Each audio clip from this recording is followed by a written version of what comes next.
Hi everyone, it is really a great pleasure to see all of you today here at the pitch battle that we have within Moldova Innovation Awards. It's an annual contest at its first edition in which we wanted to highlight the innovative potential of Moldova and which is a contest for IT and creative companies which really develop some great products, services, initiatives and startups. We have been so pleased to see that we had 55 applications for this contest, although it is at its first edition, and also really happy that we succeeded to gather an international jury for Moldova Innovation Awards, which will today assess the pitches held by 12 pre-finalists, 3 in each category. So I'm really pleased to greet Mr. Angelos Angelou, who is founder and CEO at Angelou Economics and International Accelerator. I'm also pleased to greet Dan Sturza, delegated by Mr. Ion Sturza, present at Fribourg Capital, Mrs. Kadri Tuisk, who is founder and CEO at CleanBit and Sage AI, and who has been also nominated in 2021 as Young female entrepreneur in Estonia. Manisha Arayal, who is a global lead for digital development and strategies at Chemonics International. Mr. Stuart Holroyd, who has been delegated by Mateusz Maciejewski from UiPath. Mr. Rick Rasmussen, who is industry fellow for the Sutarvia Center for Entrepreneurship and Technology and at UC Berkeley. Mr. Vasile Cohan, who is senior partner at Horizon Capital. Mr. Victor Buzun, who is policy expert on digitalization at IPRE and also leading an international consulting firm. And last but not least, Mr. Vitalie Ieșanu, who is founder and CEO at Suffragio, Privesc.eu and owner at Heavysoft. As you see, we have an international jury who is a perfect mix between investors, academia, but also private sector representatives. And we are truly delighted to have them on board of Moldova Innovation Awards. I will pass now the word to my colleague Mihaela Negru, who is Program Director at MITP and who will be moderating today's pitch battle. But before that, I would like to wish the best of luck to all the pre-finalists. Good luck to you and be inspired. Make your pitch as it would be the most important pitch in your day. Good luck. Thank you, Natalia, and welcome everyone once again here. It's a pleasure to meet all of you today at our second stage of the evaluation of the application for the ME Innovation Award. So we are now in the second stage. If we'll go through the agenda of today's event, there are 12 companies participating in this pitch with 3 companies in each of the 4 categories. We have best product, the service applicants, impactful initiative, and rising startup. The event is divided into 2 parts with a little break. In the first part, we'll have the pitches from the 2 first categories. It's about a product and service. And in the second part, we have the pitches from the impactful initiative and rising startup companies. The pitch session will also be live streamed on Facebook, so we greatly thank those who are watching and supporting us. The pitch session will include a countdown timer, and after the pitches, we will conclude the live streaming and also this Zoom session. Afterwards, the MITP team with the jury members will reconnect separately for the voting and for the deliberation session. We'll try to announce as soon as possible the results, but winners will be known during the gala on June 15th. Each of you, the participants, will have 3 minutes to present your company to the jury. You will see a countdown timer, so it might help you to stay within the time limit. After your pitch, the jury members may provide the feedback and ask questions, to which you will have a maximum of 1 minute to respond. In totally, we have allocated 10 minutes to the pitch, 3 minutes of the presentation, and 7 minutes for your performance. The jury will evaluate the quality of your pitch and presentation based on the criteria. The evaluation will use the rating scale from 1 to 10. Those being said, good luck, and we can start with our inaugural category. For the first part, we have 2 categories: best product and best service. Okay, and to start with the best product pitches, here we have 3 exceptional participants. In the first category, we have company Noction, Parkopedia, and Saltage. Okay, let's start with the first. It's a pleasure to introduce you Noction company, who will be presenting their innovative product titled Noction Intelligent Routing Platform.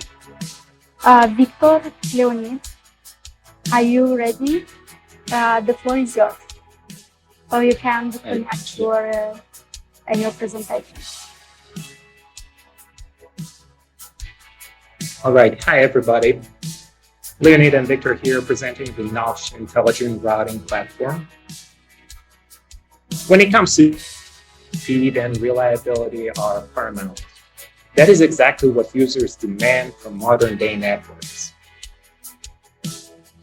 No one likes slow loading screens and buffering videos, and thanks to innovative technologies, including Noction IRP, that frustration is finally being addressed.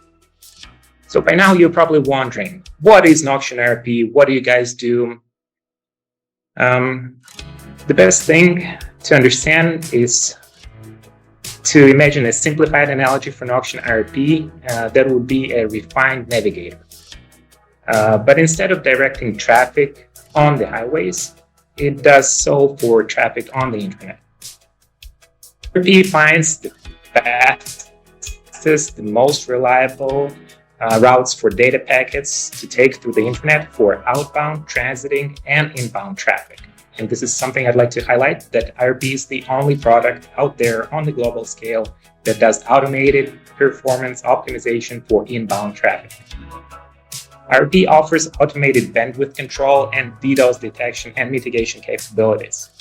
So in essence, the product is transforming the networking industry, delivering speed, efficiency, and reliability to those companies who deploy the platform. Now, that being said, we are not some promising startup. We are a well-established company with a product that already made a significant impact on the networking world. We've been cash flow positive for a number of years, and we are really proud of big, mid, and small-sized companies that use our products every day. That is including Adobe, Johns Hopkins, ATL, High Velocity, Oracle, Rockstar Games, Thomson Reuters, H&R Block, and many, many others. So a few things to highlight as well. Noction holds a number of patents for IRP that protects our technological know-hows. We're also ISO certified company, meaning we apply international standards to our product development. Now, what the future holds for us. The global data is expected to reach unprecedented heights by 2025, reaching about 180 zettabytes, with more than 19 billion connected devices. Now, with the increasing complexity of the networks, we expect Noction IRP to remain highly relevant and in demand for the years to come. We have ambitious plans for the future, and we're heavily investing in research and development activities. We are really proud of what we've achieved so far, but we are also very excited on the impact that us as a company and our product is going to have on the internet in the future to come. Thank you for your attention, and we are ready for any questions. Great, Leonid. You managed to keep within the time limit, so excellent. Okay, now let's proceed to the feedback and any question from the jury. Maybe one question from me. So when I think of your space, and I have to admit, maybe I don't understand all the technicalities, but based on what you described, I would think of much better founded competitors as Cloudflare or maybe Datadog that play in your space. What do you think makes you competitive against these global firms?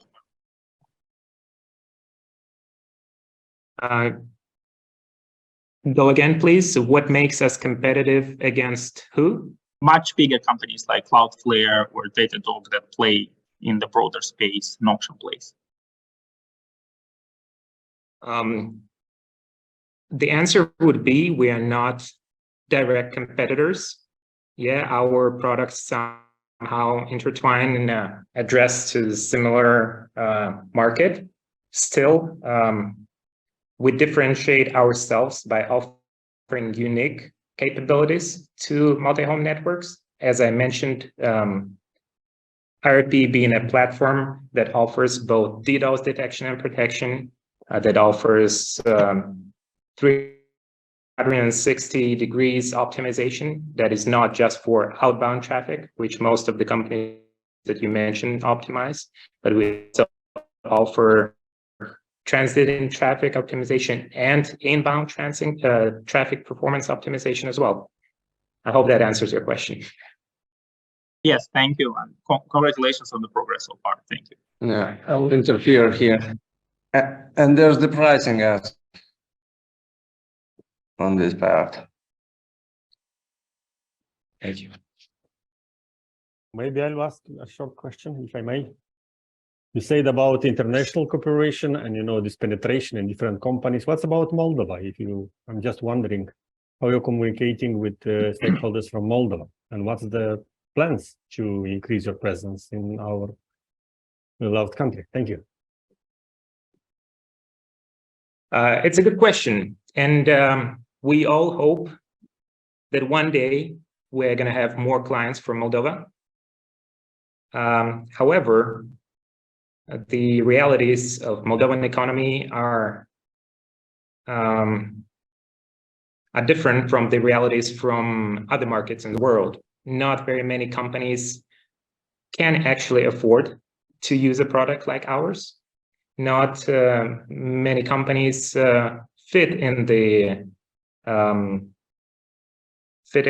category of being our client, let's say so. There are certain prerequisites that companies need to have to become a user of Auction IRP. Yeah, well. Anyway, we do. Although I mentioned that we do have a few clients in Moldova. Some of the bigger ones. Thank you.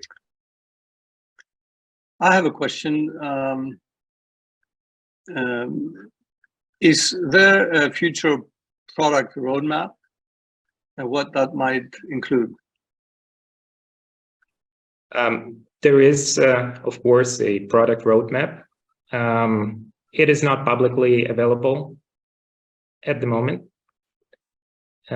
because, as I mentioned, the industry itself is very competitive. We do not like or do not want to make those plans public, at least for now. Okay, but I thought you said you don't have any competition. We do not. We do have competition. We do not have any competitors that currently offer the capabilities that our product offers. And so, Leonid, could you share those competitors? Some of them, those names? Well, of course, and the very first competitor is the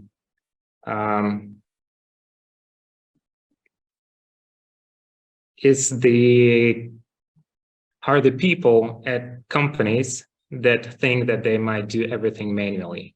That our very first competitor and very first bias that we try to overcome. And of course, there are other companies. Cisco offers a certain degree of optimization. As someone mentioned, there is Cloudflare that does some form of optimization. There's Experial with their own network and specific services that somewhat are similar to ours. Okay, thank you. Welcome. So there was an earlier question about how many customers you have in Moldova. I'm going to ask the opposite, which is what's your actual presence in Moldova? Because I know you're an international company. I did note that headquarters are in Campbell, California. You're within less than a kilometer from where I live, which is super cool. But within Moldova.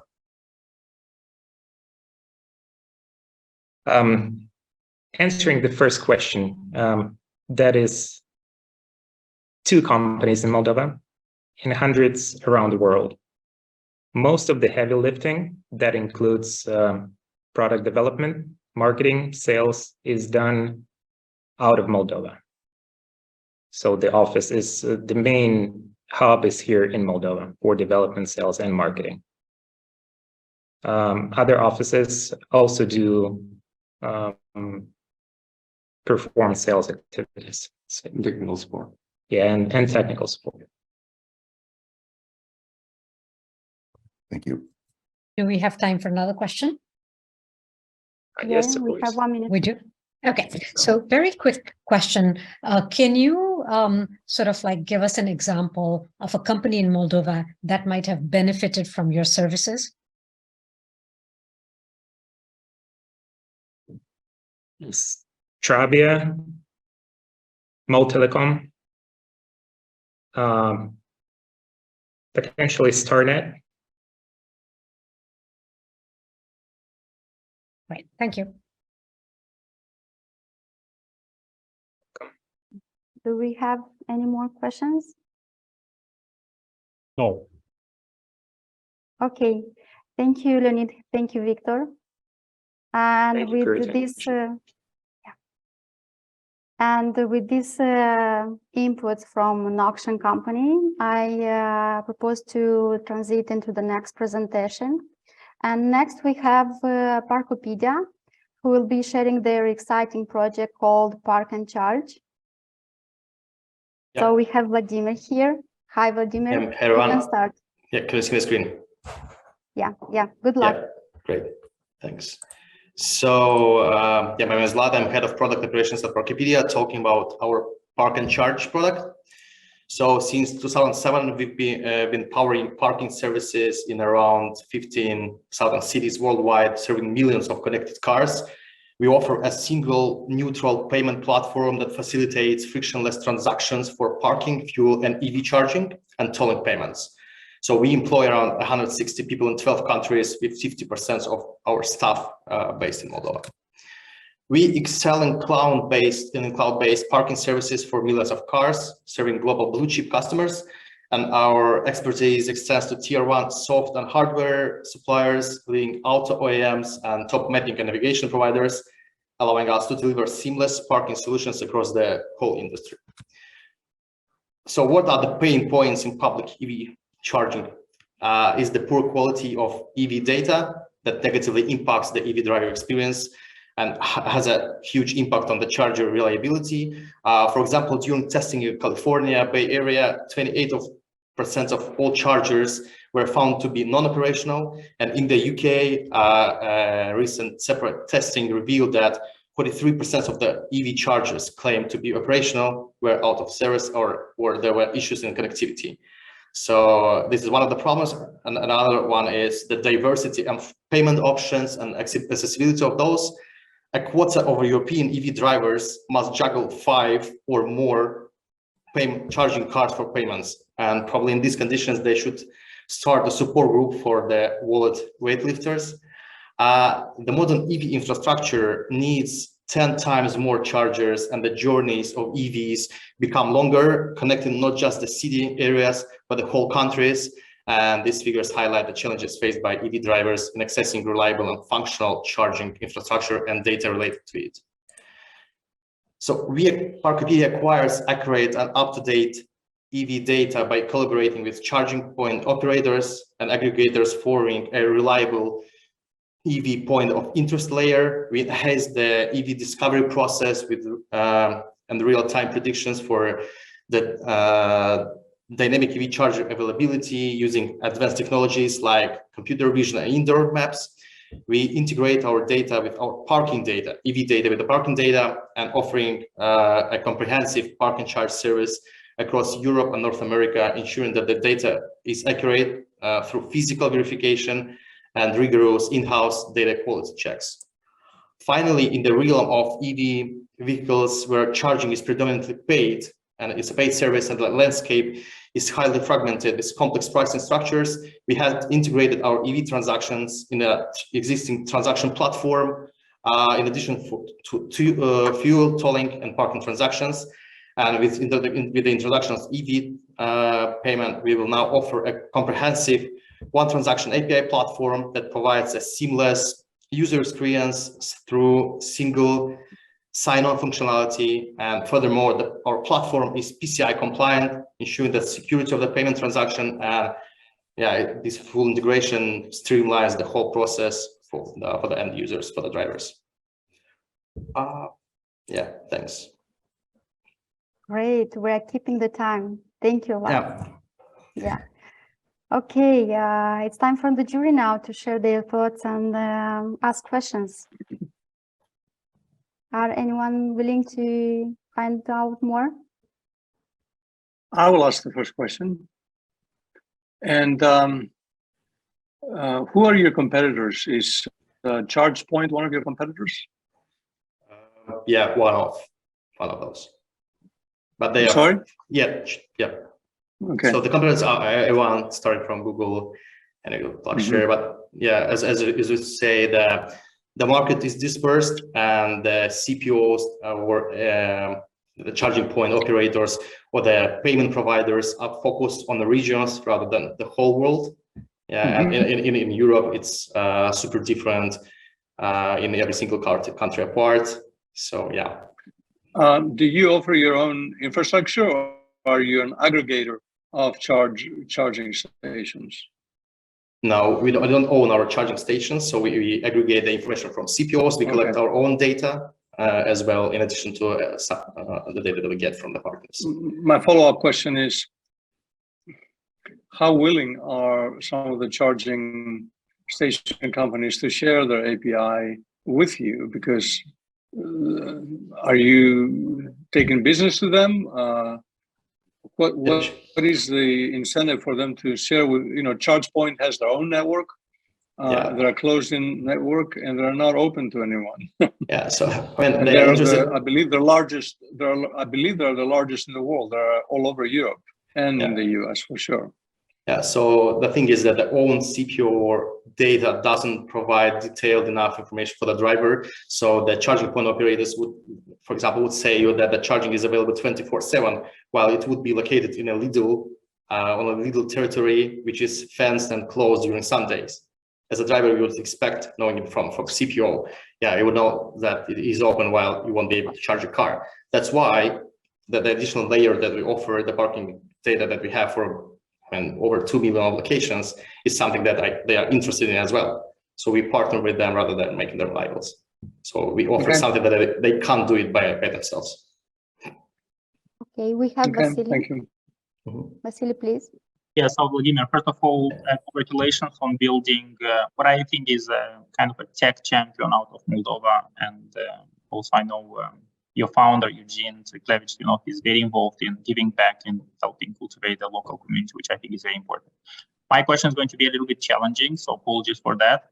You have low scores on Trustpilot. The score is as low as 2.4 out of 5. That's a bad score, lots of negative reviews. how do you guys comment that, and how do you deal with this, which might be actually a wrong perception of the company? Thanks for the question. So the main thing why the scores can be misinterpreted and the services that we provide might be misinterpreted is that people, for lots of times, people misconcept that the service that they offer, they think that we are the owners of the charging points or the car parks. And that's the Angela's question. Yeah. Mm-hmm. So and that's why when they fail to park somewhere because of the route attendant or someone else, they claim the information to be wrong, but it's not related to what we offer. And then finally, our first focus is other OEMs. I mean, you have the comprehensive and the full data available in a dashboard in a car head unit rather than on a mobile app. So the service is limited. Okay. We have 3 minutes more and 2 juries to ask questions. Vitaly? What is your pricing model? How do you make money? What is the level of your commission? I'm not sure I can disclose this. So yeah, but I mean, answering in a generic way, we are profitable for the last couple of years. But yeah, the model is something that I'm not sure we'd like to disclose here. Sorry, okay. Angelos, we had Vitaly eager to ask a question. Vitaly? We can't hear you. Mm-hmm. Victor, please. Yeah, the same question in a way. In Moldova, it's a number of companies who are building these EV stations. Mm-hmm. And I'm just wondering if you try to reach them and you try to, put under the same network, or to try to test something with them. So my question will be very specific, because I'm always wondering about the level of penetration of all these solutions in the Republic of Moldova. So could you tell a little bit about that? Thank you. Yeah, so we don't partner with them yet. We know the companies that operate here. So we started with some bigger markets, and there's like tons and thousands of chargers, while the Moldova portion is rather low. So if you access our data, you can see that parking. I mean, if you drive a car that has our service integrated, you can see that parking is already here. So disregarding the cooperation with the companies that own this parking. So for the EV, it's more a question of the future. So in future, probably we'll develop some collaboration with these CPOs as well. They also are in process of development. So it's a kind of super small portion to be considered at this point. But yeah, in the future, they could be prioritized as well. Last minute, last question. Vitaly. Yeah, hi, Vladimir. The whole industry of EV cars, chargers grow a lot. It's easy for you to grow also on this wave. How you estimate you grow faster than the whole industry, or onboarding users on you or lower? You can't grow faster than the industry because it grows exponentially. There exist some already cars, and the question is if you onboard faster than currently go. So the main, you can't onboard faster, and the main added value that we bring is the validation of the data, which can't be done automatically. So as I said, if you don't know that there is a barrier at the entrance of the car park, you can't charge. And you might onboard hundreds of CPOs with super detailed data, but we won't get this. Yeah, so this means that there's much more data that needs to be consolidated in a single point, rather than just onboarding lots of partners and just let them sit somewhere in a consolidated database. Okay, thanks. So it's more job to be done, not just integrating. Great presentation and great, very exciting discussion. So having explored that Parkopida's viewpoint, let's now shift our attention to the next presenter, and the last one in this category is Saltage company, who will be presenting their product called account information. And from the Saltage, we have Vasily. Vasily, you are ready to hear from you. Yeah, hi, can you guys hear me? Yes. Yes. Yeah, You have perfect. 3 Hi, minutes. everyone. Good luck. Right, so Angelos mentioned about charging stations that are closed and are not willing to share data. I'm gonna tell you about the solution that's already in place that helps open access to the banks, to the banking data. Our solution is called Open Banking Gateway, but you might wonder maybe what open banking is. So this concept appeared, I would say 20 plus something years ago in the US. Basically, when people felt the need to manage their financial data or get access to their bank account information in other apps. In the UK and Europe, we've had regulation that obliged the banks to open up access to the banking data of their customers based on consent. And this regulation started being implemented in 2018, 2019, and moving forward. This concept now is quite popular around the world. There are many countries where open banking is a legal mandate, including Moldova. I'm happy to announce that in 2024, August, the banks are also obliged to have APIs in place that would allow third parties, fintechs, other apps get access to the banking data of their customers. We power up quite a big platform when it comes to access of banks and accounts. We have more than 5,000 banks integrated in more than 50 countries, and we provide access to our clients via one single unified API so they can connect their customers' bank accounts in their applications in many countries around the world. We work with banks, large tier 1 banks, multinational corporations, e-wallets, digital banks, crypto wallets, lending companies, credit bureaus, accounting softwares, cash flow management softwares, ERPs, and many other types of companies. So the challenge that we solve, or the problem that we solve, is how a company can provide to their customers, be that consumers or businesses, access to their bank accounts for read-only purposes or for initiating payments in multiple jurisdictions, multiple countries, to a large number of banks that have different API standards in place. So on one hand side, there's more than 5,000 banks that have hundreds of different technical standards implemented into their open banking solutions. And on the other side, we have lots of fintechs, banks, other market propositions that want to get connected to these banks. So we've built our API platform that unifies and aggregates all of this information and provides it in an easy way to our clients so they can build on top of it open banking propositions and basically help their customers manage their finances and make payments using their bank account.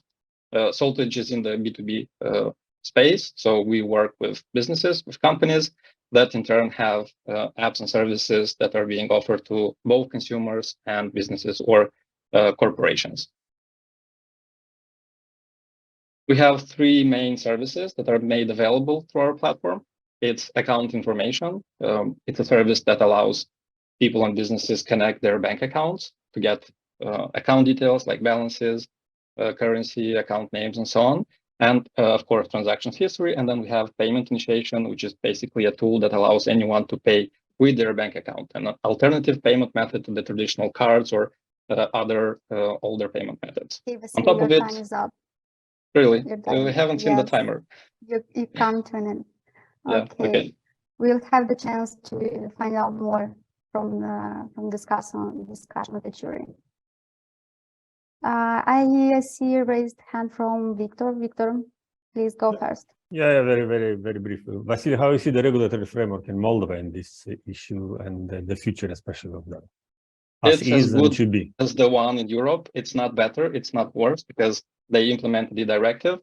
I was hoping to see a better framework because there's many lessons learned in the past few years. We've shared our experience with the regulator and with the industry. Hopefully, once we go into implementation mode, some of the lessons learned will be implemented on the way.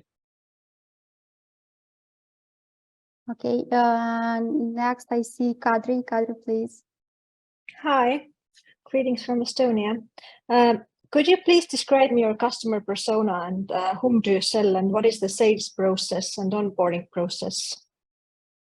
Yeah, our clients are banks, lending companies, credit bureaus, fintechs with different types of propositions that cater to both consumers and businesses. But who is the person?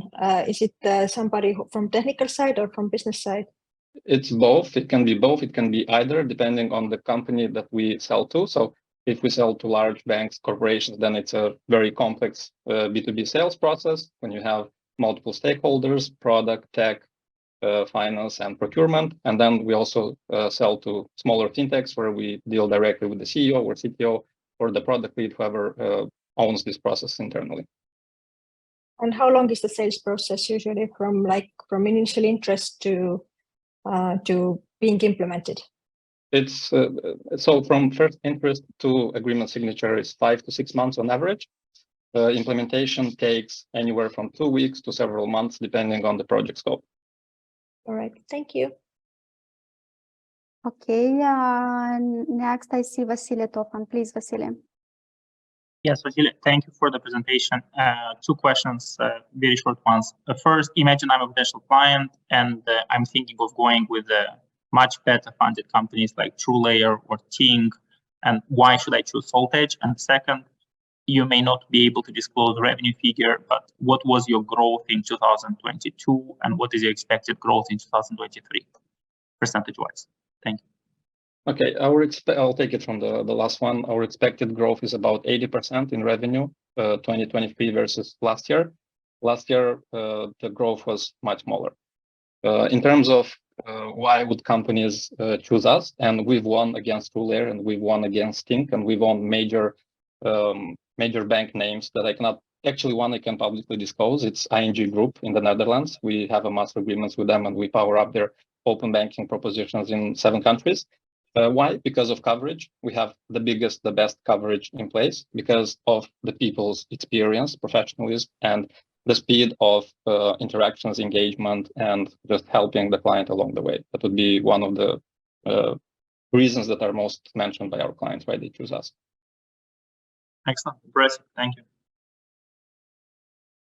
Okay, I don't see any other raised hands.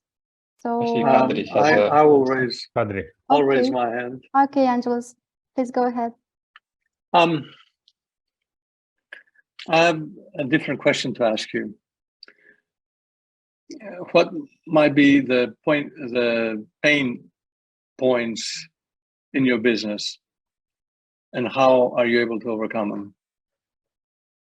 We have multiple initiatives and projects that we can tackle, and we don't have enough resources to do it all at the same time. Like just today in the morning, we had another strategic session with the C-level. We have 22 strategic initiatives that span across multiple jurisdictions, UK, EU, Saudi Arabia, Jordan, and other countries. And we don't have enough people and resources to scale at that level because we've been bootstrapped so far. So we have a pretty small team compared to other competitors in our space, about 110, 120 people. So is it a challenge of finding qualified people, or is it a challenge with funding? I think that would allow you to expand, or are they both? I think they're separate, but they go hand in hand. So for us to scale faster with a bigger scope, we need to raise money. I think about 20 to 30 million is what we have in our target to raise by the end of this year or beginning next year. So we can go out to the markets in different jurisdictions and build the additional products and services that we have on our roadmap. Okay, thank you. Are there any other questions? Please raise your hand so I could see you. Okay, I guess it's done. Thank you, Vasily, for your insightful presentation. And thank you. Thanks on behalf of the 90% of the people that work out of our Moldovan office. Have a good day. Yeah, thank you, indeed.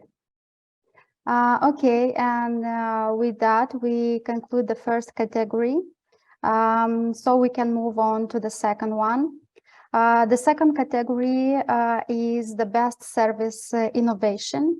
With the following participants, we have FusionWorks, Omnis, and ICD Moldova. And let's welcome the first participant from the Best Service Innovation category, the FusionWorks company, with their pitch on next generation outstaffing service. So, hi, Anton. The floor is yours, so you have 3 minutes. Thank you. Thank you. My name is Anton Perkin, and I'm CEO at FusionWorks, a tech-oriented, people-centric, and learning-driven software company. We're doing full-cycle development since 2011, and the company was founded by me as a business leader and by my partner Gennady as the CTO of the company. So from these years, now we are working in 18 different countries, and we have more than 100 products developed and more than 150 IT events organized. So we have quite lots of services, but today we will talk about the next generation outstaffing. Outstaffing is a business model where we offer the dedicated IT teams to the customers who need to outsource their IT departments or to augment them. And yeah, the fact that we can do this in 3 weeks. So what makes us special? Let's talk about the ecosystem we created for that and about our strategy. So first, we are ISO certified for quality management and for data security. Also, together with the teams, we're offering the staff monitoring tool so that our customers can treat their team, the teams as their own teams, and they can be closer to them and deal with their requests. Also, together with that, we launched a worldwide staffing and recruitment platform where our customers who want to recruit people inside their teams, they can select them using our AI tools.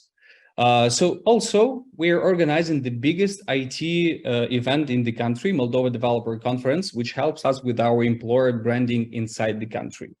Our clear retention strategy, people-centric strategy is publicly available. And also, we are inside the company, we have the professional growth programs where all the employees know the grade and level that they have right now, how to proceed to the next level, and what benefits they will get for that. Also, our competitive advantage is that we're not only providing IT teams for other customers, but also we are developing our in-house products and we launch them. So together with the teams, we offer our expertise in launching startups and the companies and in how to make them successful. So together with that, we also, this year, we're launching FusionWorks Academy, also as a part of our ecosystem, which will be one of the sources of the talents inside the company. So yeah, so today we're talking about the innovation that works. We're not saying about something that will happen sometime. We already have the clients, we already have all those tools, and we're working in these directions. Yeah, we have the testimonials from our clients from all over the world. And also now we're on the way to getting to be #1 on Clutch inside the particular category in Moldova. And we're active on different social networks. And also our team is often writing the articles on Medium, and we're publishing them on Facebook, LinkedIn, Twitter, Instagram, YouTube. So you can check all of them. So yeah, that's in short about the ecosystem that we have and about our strategy and about what makes us special. Thank you very much. Thank you. You've managed to stay within the time frame. Excellent. Okay. It looks like I was practicing a bit. Yes. Great. But I'm not sure. I see Kadri that want to give a question. Please, Kadri. Yes. Hi.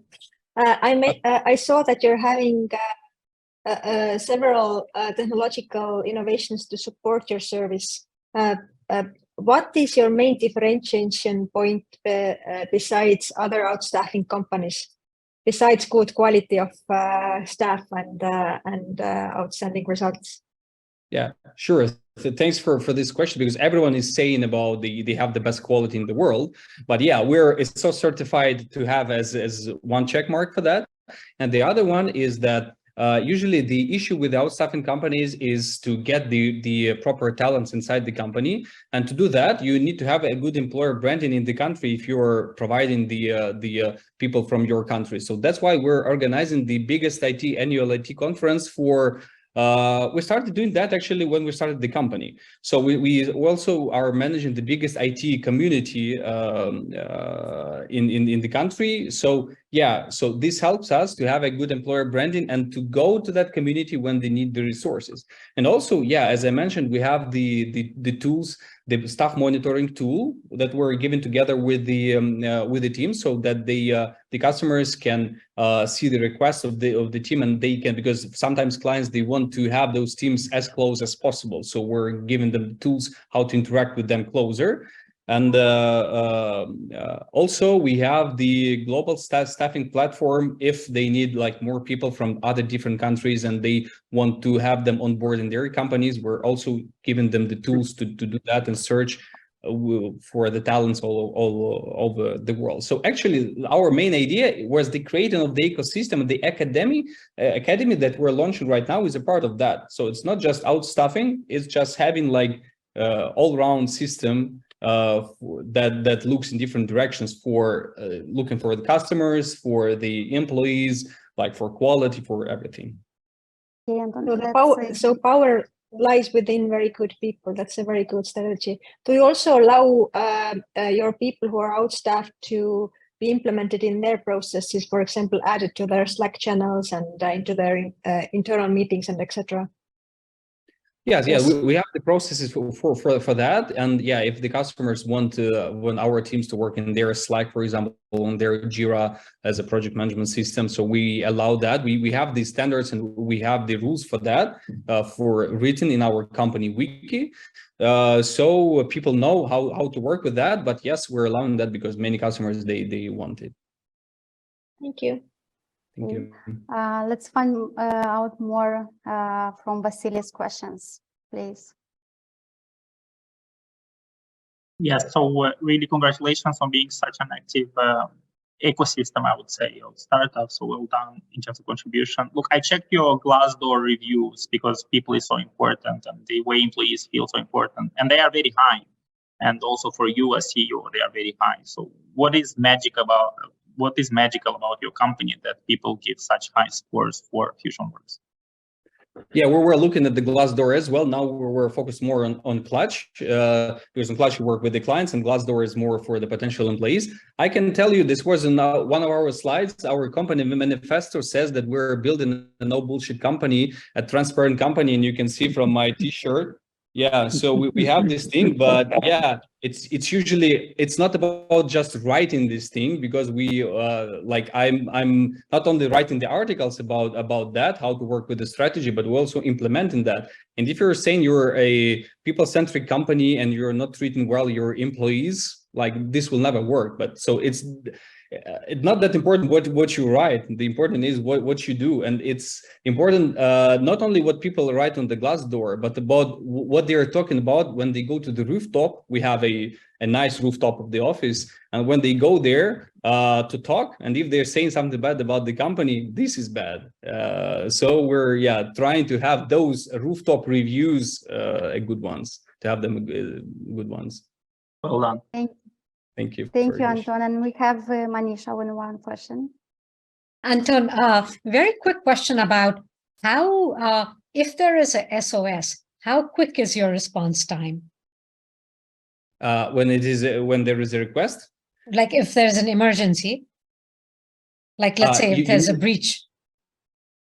You mean inside the company when something happens? Yeah. Well, so it depends on the of what happens. If someone is inside of our office, they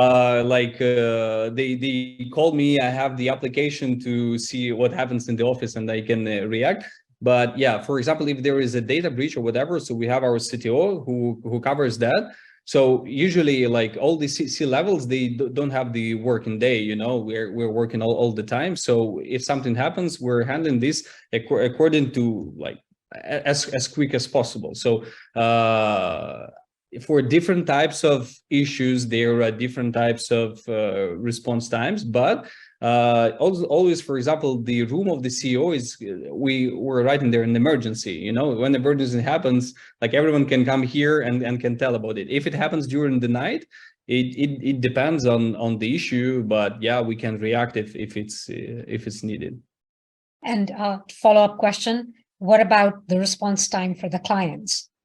Yeah, for the clients, usually we have the procedure for that.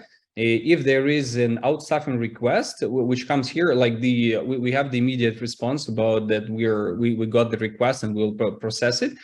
Usually within 24 hours, we're answering the requests and we're coming with the profiles of people that they may need. And if we need to recruit more people in the company, usually this is covered within 3 weeks. Because according to Moldovan legislation, if you want to quit a job, you need a 2-week notice. So if we want to hire someone from a different company, we need at least 2 weeks for the person to stay there. So actually, from our experience, if the client needs a teams of 5-10 people, we can do this within 3 weeks. If it's a bigger team, we coordinate the timing with the customers. Usually the customers are not that quick. So usually we're quicker than the customers, unfortunately for us. Thank you. Thank you. Thank you, Anton. It was a really engaged conversation. Okay.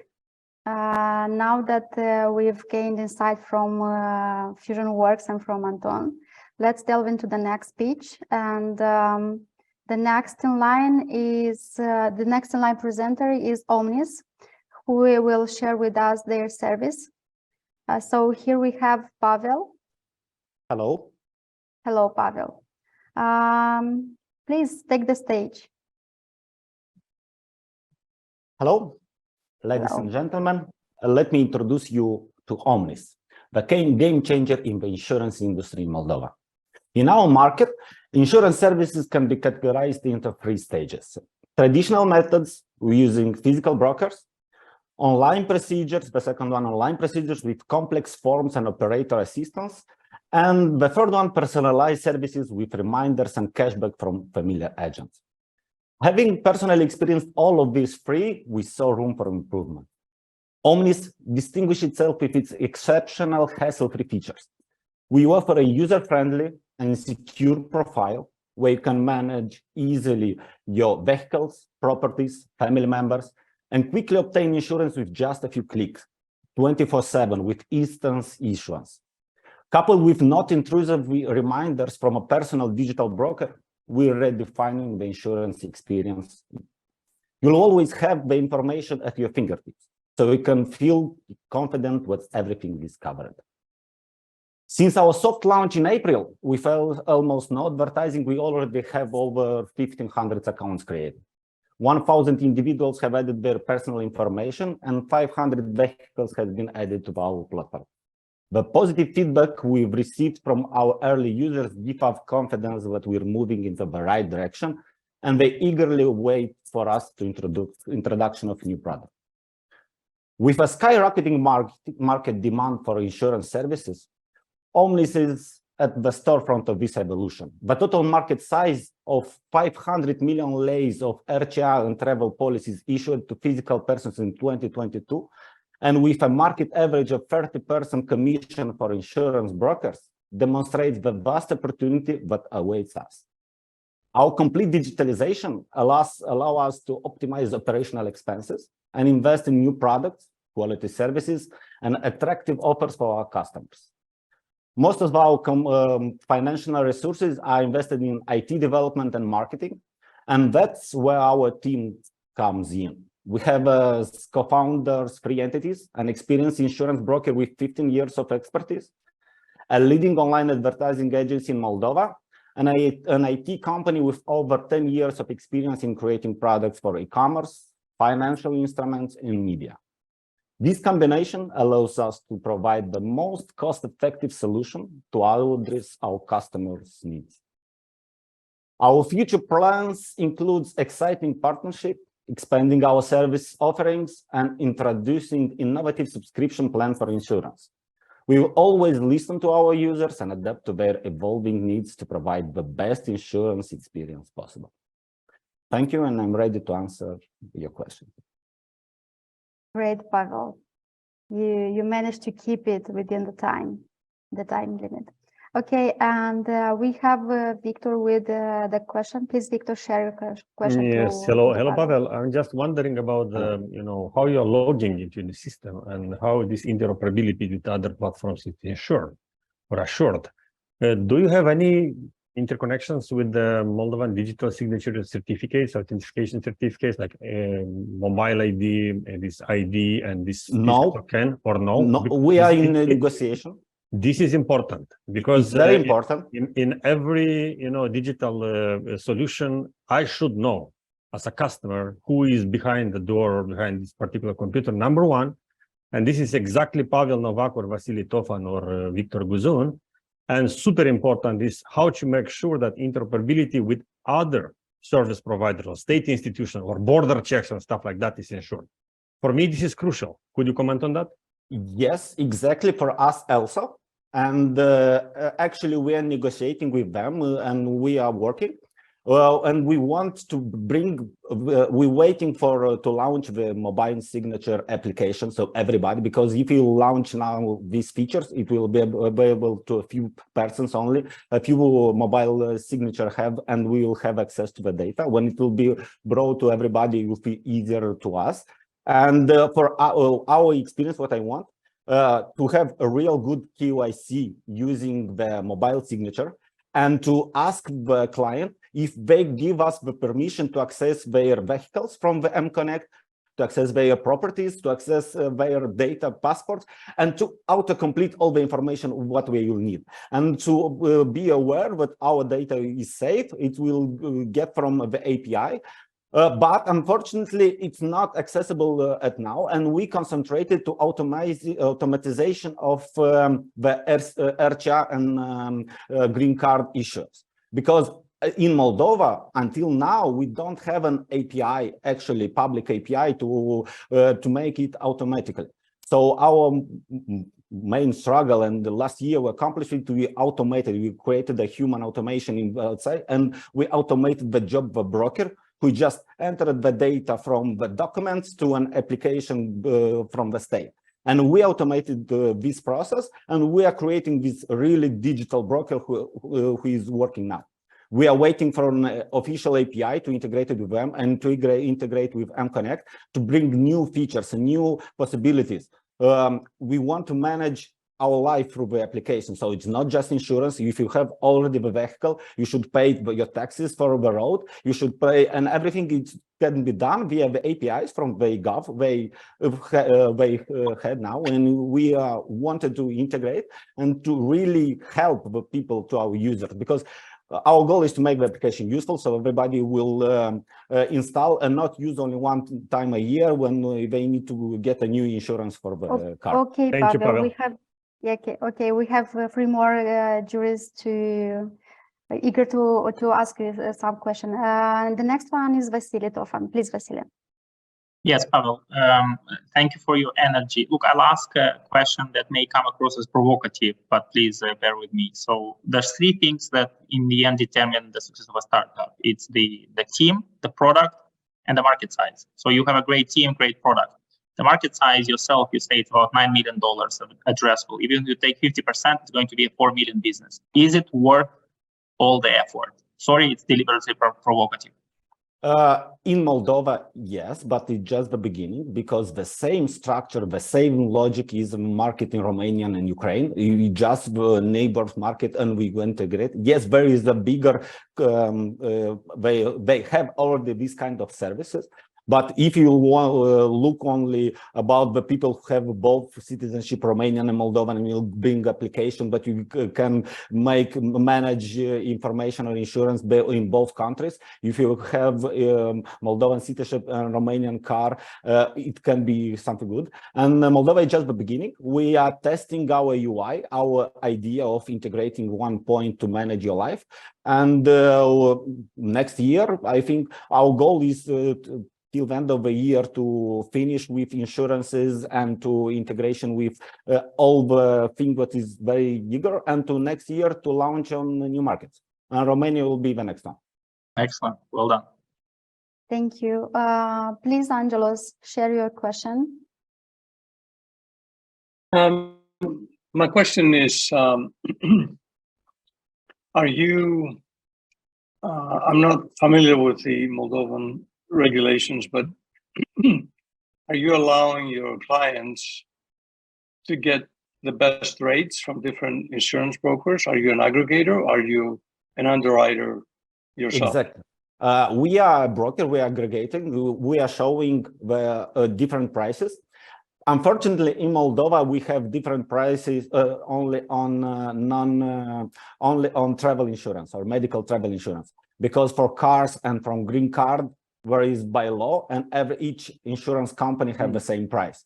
But the market will be freed soon, maybe 1-2 years, and our UI and our design is already done to this, because we are showing like the prices for each company. Unfortunately, it's the same price, but you can see, but we are preparing, so you are preparing our clients for the market, like a normal market, like in Romania, and we are talking about launching in Romania. So we are one step ahead to prepare for this liberalization, true liberalization of the market, and each insurance company will have different prices with different features added to this price, and we are waiting for this. And at that moment, our application will be like 100% useful. Now it's like 80% of the problem we're solving. 20% we don't have still the problem, but will be when it will be really a free market on insurance. I got it. Thank you. Okay. Okay, and we have Kadri. We are ready for a question, please. Hi. If you're thinking about where the world is going, about ubiquitous economy and hyper-personalization and the just-in-time services, what are your wildest dreams? What will happen in insurance market, and are you going to take it? Are you having some moonshot crazy ideas as well, besides digitalizing current insurance providers' offers? Insurance is just the first step on our idea with Omnis. So Omnis, it's like the name of the brand of the application, like everything. So it's just the first step, because we saw this opportunity, but the market is empty in Moldova. So we almost don't have any competition on mobile application on digitalization. But we want to make the application to manage your life. So it will be like single point of application where you can manage all your life, all to pay your taxes, or to buy insurance, or to get a new wheels for your cars, because you have already a profile of your car in application, and you can choose exactly the wheels what you have, what is good for this car. So it just I don't know, actually now I don't know where we'll go. We will see, because it can be forked like in a marketplace, it can be forked like in one full app, Omnis app, like everything. And sorry, Pavel, to interrupt you, but we have only 1 minute. I don't know. Now we are solving the insurance. Tomorrow, I don't know where to go. Thank you.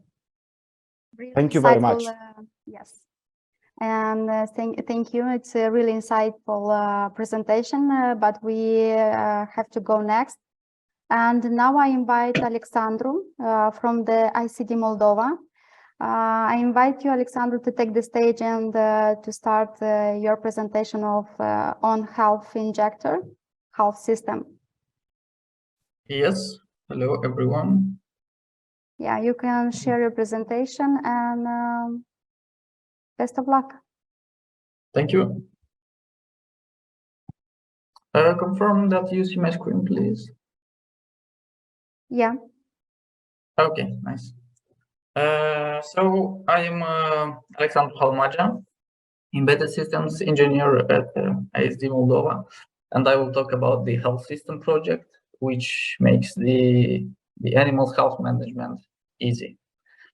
The problem we are solving currently is that we allow the control of medication administration and registration for the animals, and especially for pigs, but the system can be adapted to cows and other animals as well. Why this is an important problem? Because the excess of medication could leads actually to antibiotic resistance, and that resistance also transfers to humans. Besides that, another use case for the system is to make sure that the correct dose was administered in time, because if that didn't happen, and That didn't happen not because the management didn't indicate that, but because the employees were not organized enough. And that leads to massive losses within the farms. Because the diseases got spread and are lost from the control. And the second goal of the system is to automate the whole process, because currently manual monitoring of that and writing the paper and marking the animals manually is very time consuming. And this also will, automating the process will allow the competent organization to monitor and to certify certain farms or meat producers, and to give the meat quality certificates. This solution we developed for our customer, it's called the health system. The customer is a Netherlands, a farmer, actually it's a farmer from Netherlands, which came with this idea to us. And we formed a dedicated team specifically for that. We developed the health injector, which is in a hand in automated injecting gun, which injects antibiotics, vaccines, oral medication, and other. It also registers all the data automatically. The system is also accompanied by a web interface for the farm managers and for the veterinarians who monitor the whole process. There is also a mobile app for the farm workers. They can receive the work plan, the animals that need to be injected on the mobile app, and they together with the injector they perform the work assigned. Alexandru, unfortunately your time has now come to an end, but we'll have a chance to find out more during the Q&A session. Is there anyone willing to share a question, or is all? Okay, Kadri, we are ready. Please. Hi. Is the IP owned by you or by the one who ordered this work from you? No, the intellectual property is owned by our customers. Our customer, which is the Netherlands company from Netherlands. But the full development team is located in Moldova.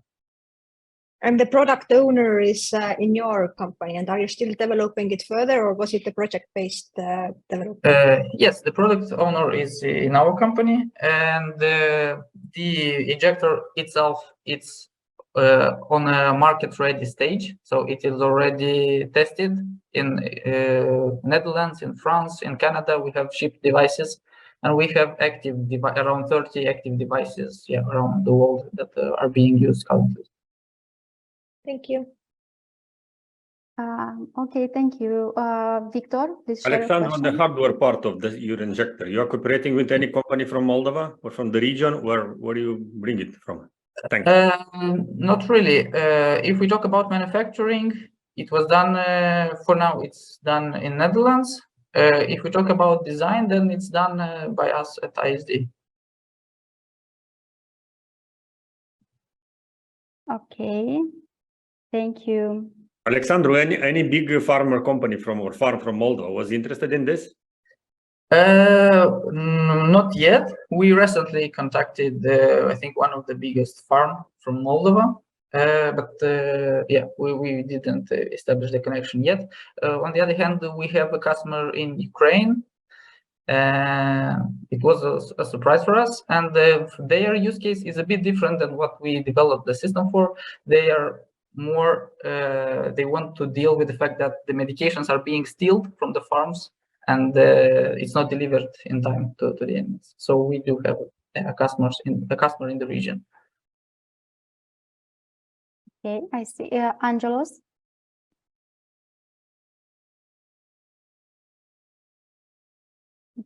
You're muted, Angelos, if you're talking. My question is, if the intellectual property is owned by the client, do you have are they exclusively aligned with you? Do you have an exclusive rights to that technology?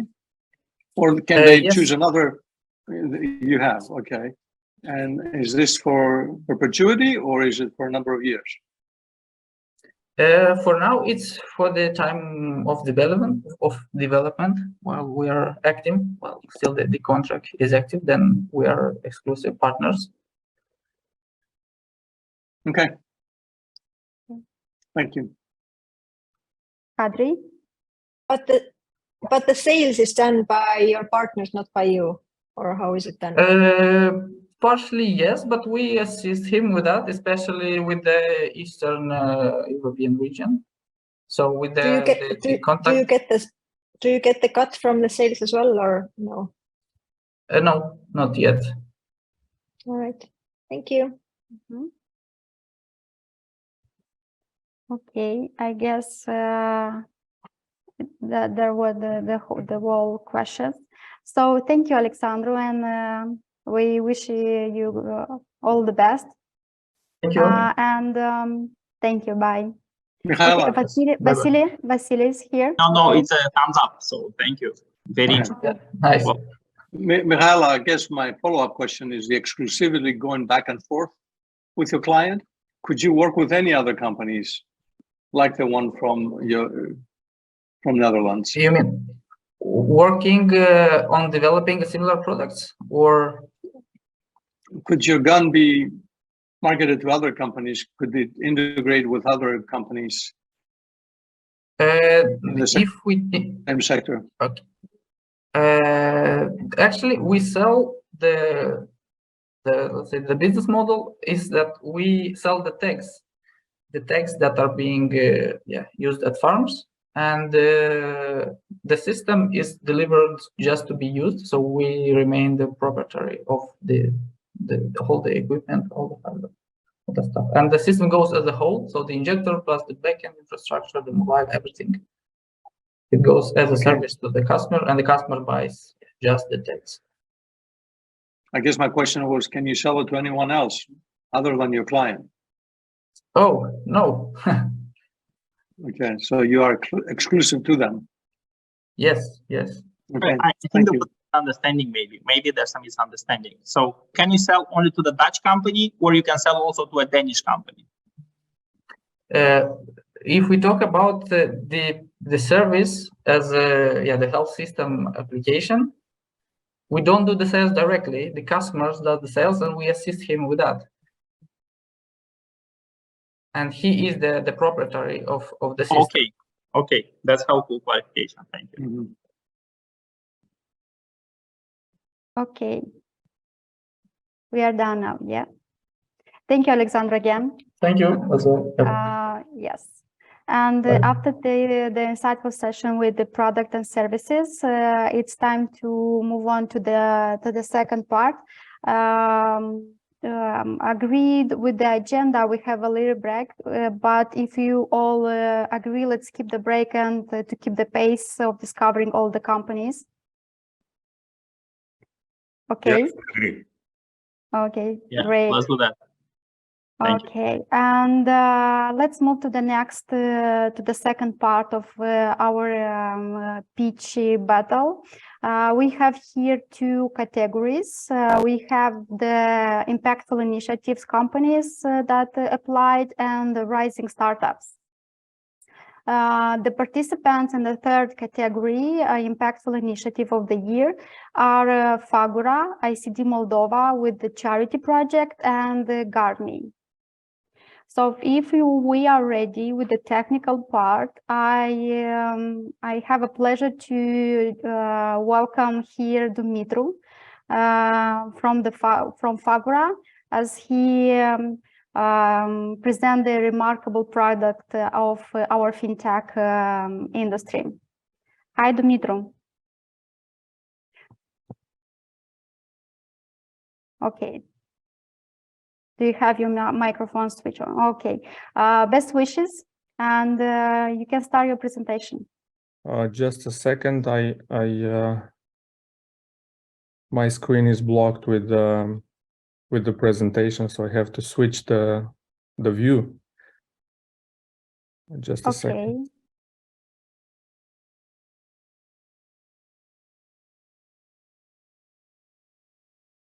If you need to see the timer, I will do it for you.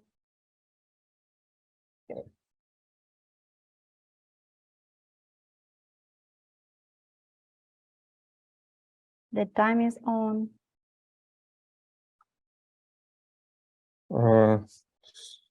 Sorry, just a second. I have two monitors and it's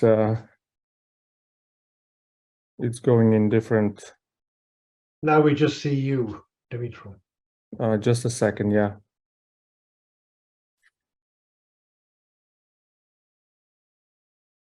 So now I will share the presentation. Okay, but we will keep it in 2.5 minutes, and we'll discuss more during the Q&A session. Tell me if you see the presentation.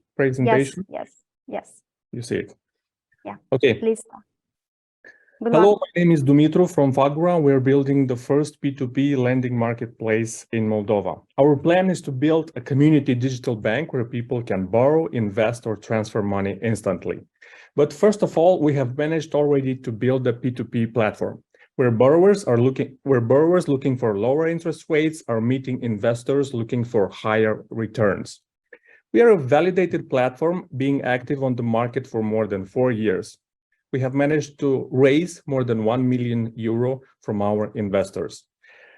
We're thrilled to announce that we have reached an important milestone. We have managed to intermediate till now more than 3 million euros.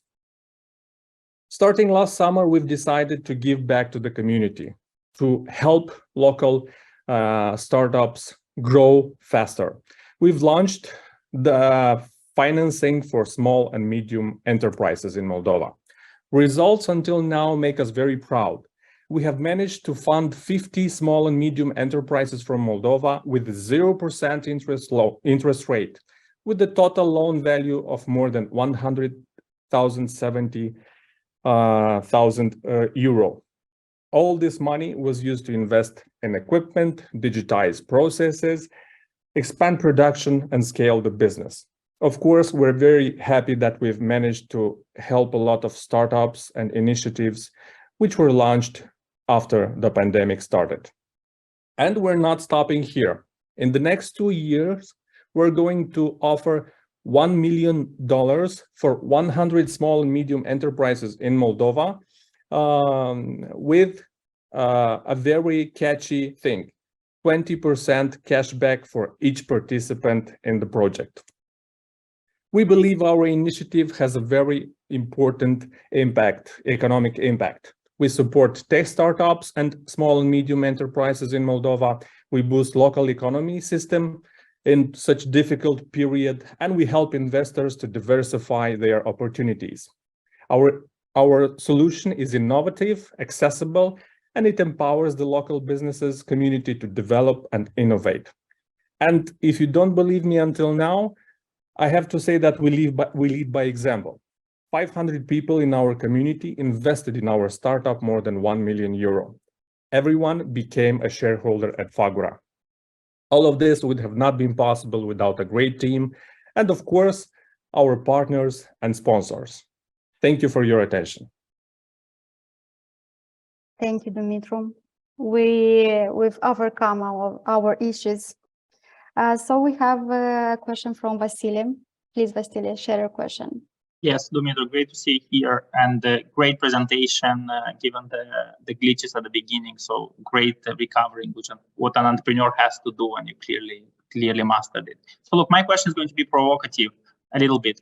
So if you're talking to me as an investor, and I'm telling you that, look, Lending Circle share price was $140 at IPO, now it's below $10. So the investors don't believe in the peer-to-peer lending model. What is your reaction, and why do you think Fagura will succeed unlike other peer-to-peer lenders? I think we will succeed because we have a increase year to year about 300%. First of all, we have launched just the intermediation part with the P2P. Our plans are to build a community digital bank where people can borrow, transfer, or invest. All of this, our users will be able to see already the next year. This is our commitment to the investors. This is what we've promised to our investors in the last crowdfunding campaign. So we're not stopping just at the P2P part. but we're going further with new services added. And besides this, Fagra can be, and maybe it will be, because we are in discussions with different institutional partners which want to use the solution to fund different projects.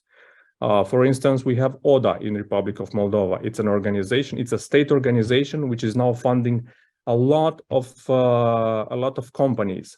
We have a solution. Dumitru, sorry, please keep your response in 1 minute or less, so you can finalize your thoughts. Yeah. Okay, thank you. Our solution is scalable, is adaptive, so we can adapt it to this type of grants call and so on. If we talk about this, if we talk the other part, the community digital banking service are on the horizon in the next year. Thank you. Thank you. Thank you. We have a question from Angelos. My question is, how do these loans, and I guess this is microloans, are collateralized? And my follow-up question is, what is the percentage of non-performing loans so far? I'll start with the second one. Usually the NPL is 3 to 4%. This was the figure before the war and the pandemics. Now it increased to about 9-10%, which is aligned with the financial system in the country and the indicators in the region. As about the first question, our system, our automatic scoring system is verifying a lot of indicators. And until now, our system has rejected, if we talk about individuals, has rejected about 90% of the applications. If we talk about legal entities, the system has rejected about 40 to 50%. Investors cannot invest more than $100 in one loan. So we have different situations to assure that we are very responsible with investors' money, and many steps of risk management are being applied. So the risk of non-performing loans is it with investor, not with your platform necessarily? Yes. Okay, thank you. Kadri, please share. What is your business model? Where do you make money?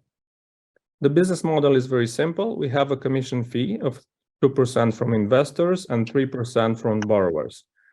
This is all the fees that we collect, and of course there can occur some fees if the loan is repaid lately. That's it. 5% totally. Thank you. Vitaly, we are ready for your question. Hi, Dmitry. I saw in slides that you have partnership with UDNP and USAID. What kind of, can you describe more about? Yes. When we've started the SME lending last year, we've started with the partnership with UNDP. They have supported the interest rate part, and we were granting loans, financing for SMEs without any interest, with 0% interest. So SMEs applied, got the money, and they are returning back each month just the core of the financing without interest rate. This was the program, the first program launched with UNDP for 50 SMEs. It was we have closed this program already, and now we're starting another one funded by Future Technologies, which is UK, USAID, and Sweden. We're going to fund another 1 million. We're going to offer $1 million for 100 SMEs with 20% cash back. If they are going to be good payers, they're going to receive the money back. Basically, also 100 loans without interest rate. Okay. Great, excellent. No more questions. All Thank you. clear. Could I ask one more question? Yes, Angela, yeah, please. Sorry. I guess my question would be, what is the average interest rate that you charge And is it, I guess, based on your own credit system of each one of the borrowers? And secondly, oh gosh, I forgot my second question. The interest rate for investors, maybe. Yes. What do they get? So the average interest rate for investors is about 14–15% per year in euro, and the average interest rate for borrower, if we talk about individuals, is about 24%. It varies from 12% to 39%. That's very good in comparison with microfinance, which has 100 to 100%. And are those, what is the term sheet for each one of those loans? Is it 1 year? Is it 6 months? Is it 2 years? So we have started with the 6 months 4 years ago, and we are increasing the amounts of funds. We've increased from 1,000 euro to 10,000 euros, or 10,000 euros right now. And the time you can take the loan is for 2 or 3 years. 6 months, 12 months, 2 years, 3 years. Okay, I'm afraid we have to conclude here. Okay, thank you. Thank you, Good luck. Thank you. Okay, with Dimitri's presentation and Q&A session, let's move on to the next one. And the next one, we have Daria from the ICD Moldova, but now with their charity project. So welcome, Daria. Thank you for the opportunity. So may I share my screen, yeah? Right now. Yeah, please. Thank you. Yeah, we see you.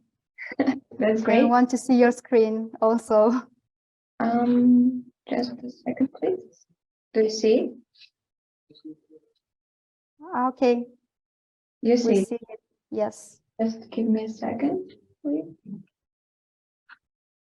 And now it's big one, right? Okay. Okay. And we have now 3 minutes, so wishing you all the best. Yes. Fix. A second. Okay. So thank you. Hello, my name is Daria Ulitin. I'm project manager at M Charity, and today I'm here to introduce you to M Charity, an amazing digital initiative that deserves recognition and support for its incredible impact on charitable giving. What makes M Charity different from traditional donation platforms? Its innovation way of doing good. While others focus on the big contributions, M Charity understands the power of the small donations when they come together. It brings a fresh perspective by using micro donations, allowing people who can't give large amounts to still make a meaningful impact when they join forces. Traditional donation systems face many challenges, and the largest of them are lack of transparency. Donors can't see how their donations are used. High costs and fees, administrative expenses and transactions fees reduce impact. Limited success and inclusivity, language and awareness barriers block the participation. Lack of impact measurement, donors want to see actual outcomes. With our understanding of the critical challenges facing by other projects, we have prioritized the development of the following key features. Transparency. Donors have real-time visibility into how their contributions are allowed, with updated list of activity and funds accumulated. Streamlined payment methods. Multiple options like PayPal, PayNet, mobile donations with messages, and bank transfers reduce administrative costs and maximize the impact of donations. Inclusivity in community engagement. People from all backgrounds can contribute and participate even without money by sharing cases on their social networks. Accessibility. M Charity is available for 3 languages and designed with web accessibility principle in mind, ensuring inclusivity for everyone, regardless for disabled. And since its launch, M Charity has achieved remarkable results, driving positive change in our community. Over 400,000 donation euros, more 17,000 donations contribution with more than 9,000 generous donors, collaboration with partners sponsored and nomination in different awards. In conclusion, M-Charity changes the way we donate by solving the problem of traditional system. It empowers individuals to have a direct and measurable impact with transparency, different payment options, inclusive design, and remarkable social impact. M-Charity leads the way to more transparent, accessible, and powerful donation system. Let's come together and make difference through M-Charity. Thank you. Oh, great job. We fit within the given time. Thank you. Do we have some question from the jury? Hope so. Okay, we have here Kadri. Please, Kadri. Hi, very lovely to meet you.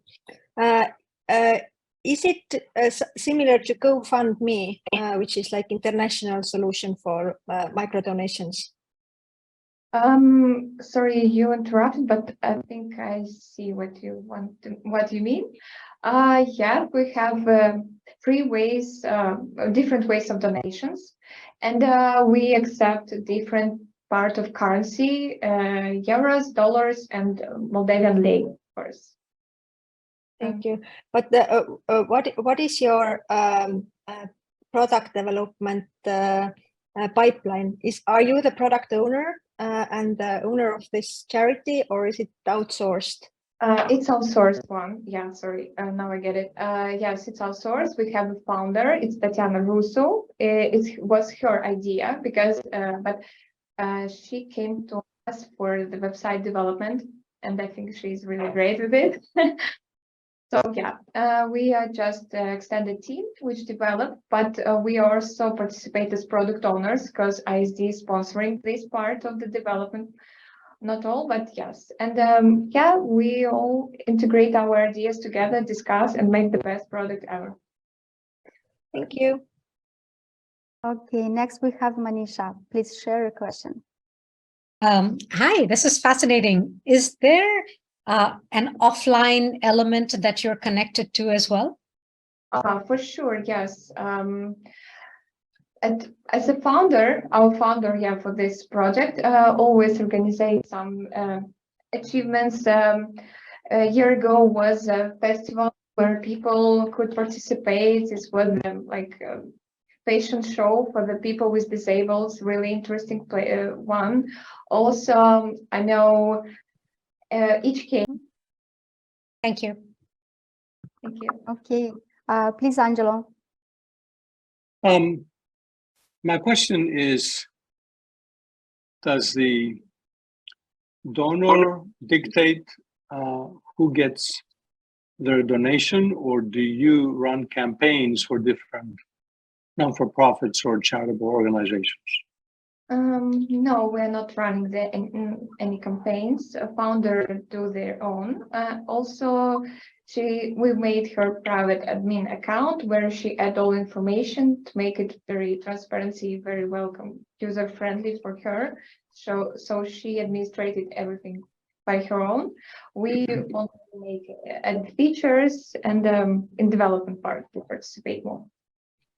So my follow-up question is, you get the money from a donor, which could be $2 or $3. I guess that's your average donation. From what I understand from the numbers that you showed earlier, does that donation immediately transfer to the non-for-profit or charity they want to support, or do you keep that money in an escrow and you disperse it maybe once a month or every week or whatever? How does it work?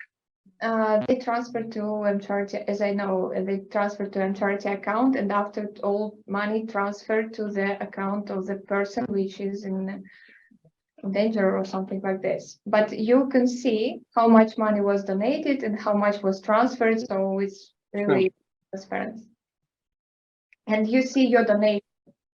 You can see Daria, I don't want to be critical here, but there is hundreds of similar platforms. So I would like to know, what is your differentiator?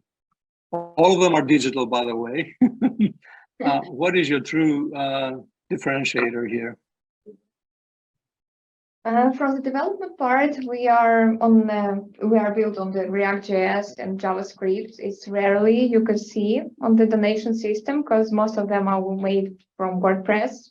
But we think our technologies are more secure, and people who donate and the product founder are very safety from this part.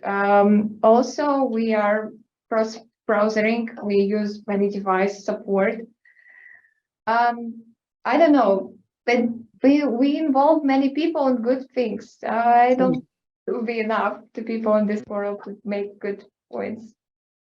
Do you create an escrow account for each one of the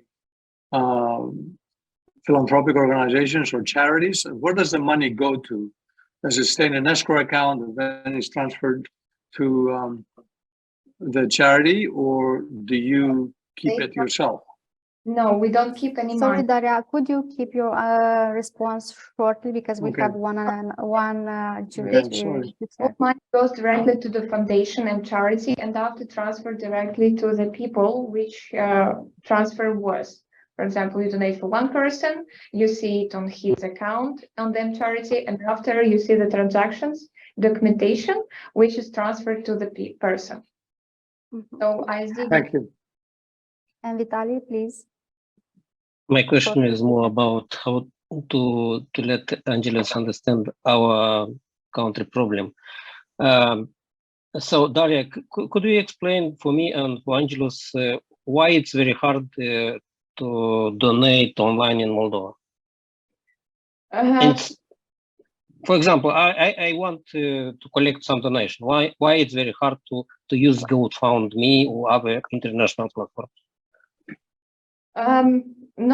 I cannot say for you, but most of the people don't have any connection. We have many issues with internet, with accessible to any computers, PC. So yeah, and we are not so poor people, and really hard to find the support. That's great, but we are under our CEO integrations, people abroad come to see and try to donate us. So the main channels where we can promote us, it's Facebook, Instagram, somehow in these fields. No, I asking why it's very hard financial to collect the money, not marketing and so on. Yeah, it's very hard to find the sponsors who can support and help. That's not big.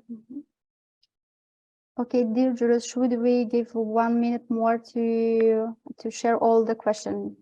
Yeah. Please, Vasily. Yes, thank you. So, Daria, very quick question.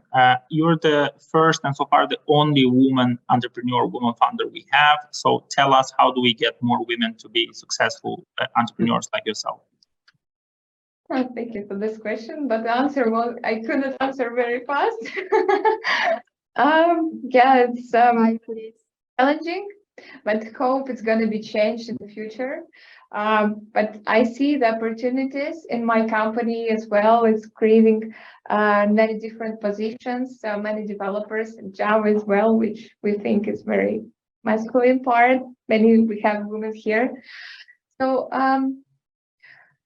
it's very good point that we have some women in technology here in Moldova, which involves people, show that it's real, we can do it, it's empowering us and make us stronger. And I think, yeah, thank you for your question, but thank you a lot. No, thank you, actually. Thank you very much. And well done. Thank you, Daria, and please continue to inspire another girls and women.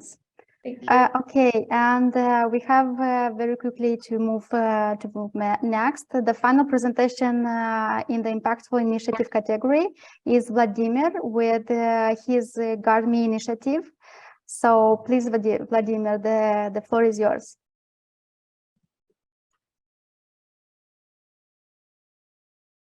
Vladimir, are you here?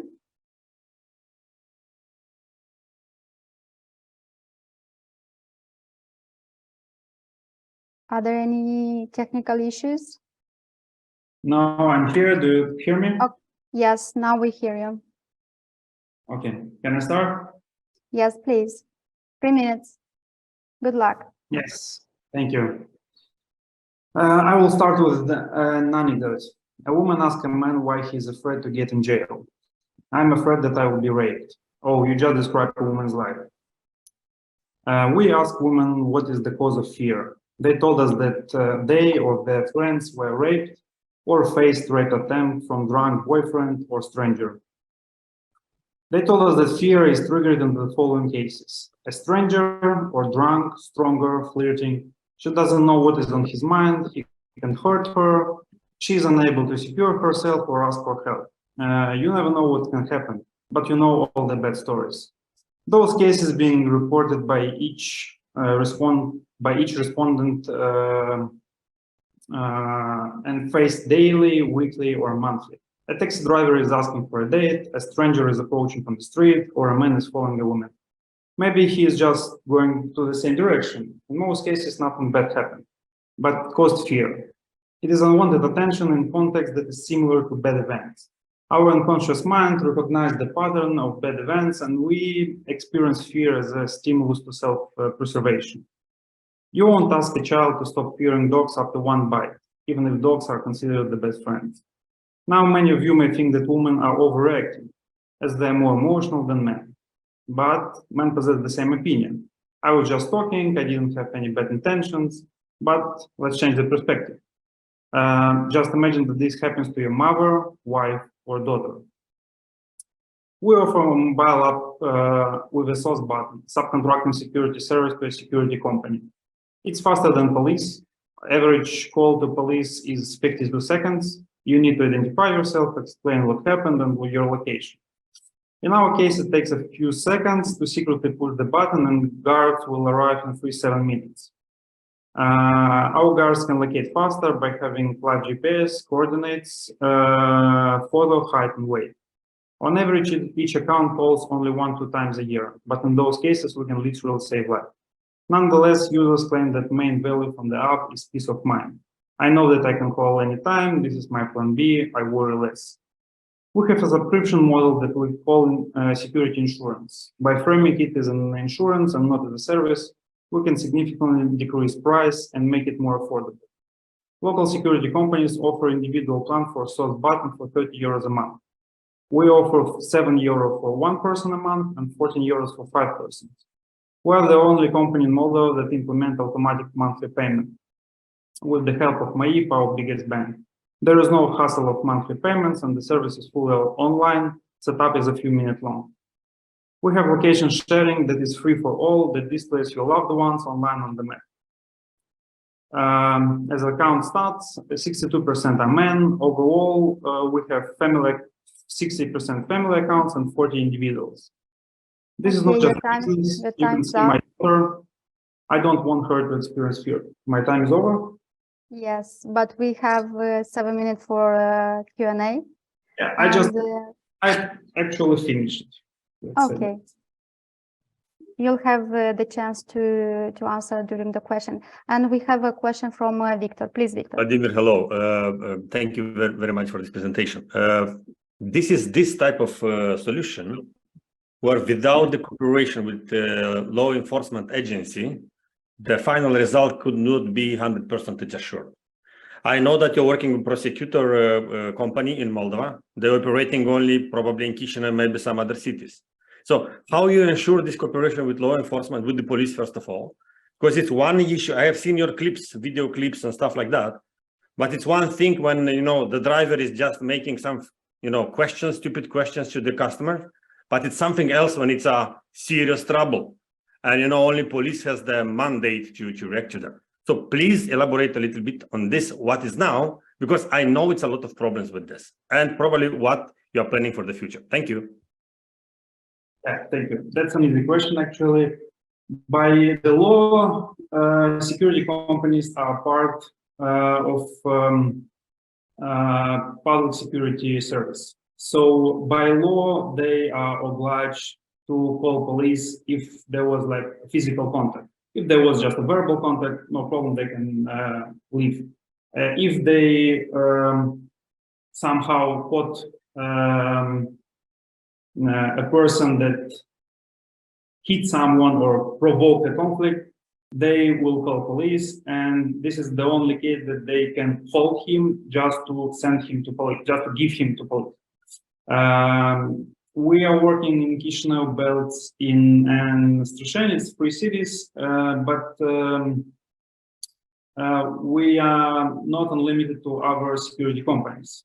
So in terms of, I will elaborate a bit on your question. In terms of our service, actually you from one side, you don't have other alternatives because Vladimir, please summarize your thoughts because we have 1 minute for answer. You have only one option to call police, but you need to call it and everyone will see it. So you don't have that option. In the case of attack, you can be saved only by bodyguards. So yeah, Vladimir, but I mean, maybe you could agree with the police that all these calls and logs will be registered in a server in the police of Chisinau, Belts, or Strashen by default, or at least they will have the statistic on that. In 2017, we came to police and said that, okay, we are giving this solution to you as a gift, and they rejected us. And they send us to commercial service because they don't have enough resources. This was initially elaborated just for police. So anyone can have that source button. And they said, we have only 100 cars, and if everyone will push it about fake calls, so they said, no, please go to commercial security companies. Okay, that's the whole answer, yes? Vitor, do you have to add more? Okay, no. Kadri, please share your question. Thank you. Please describe your team. How many females do you have in your team? This is one question. And second question is, you had this use case of 5 people subscription. What is the use case for 5 people subscription? Who are those people who are subscribing by bulks? We have 62% men that are subscribing. Half of them are subscribing for family accounts to protect women. So we see by the name of for whom they're creating accounts.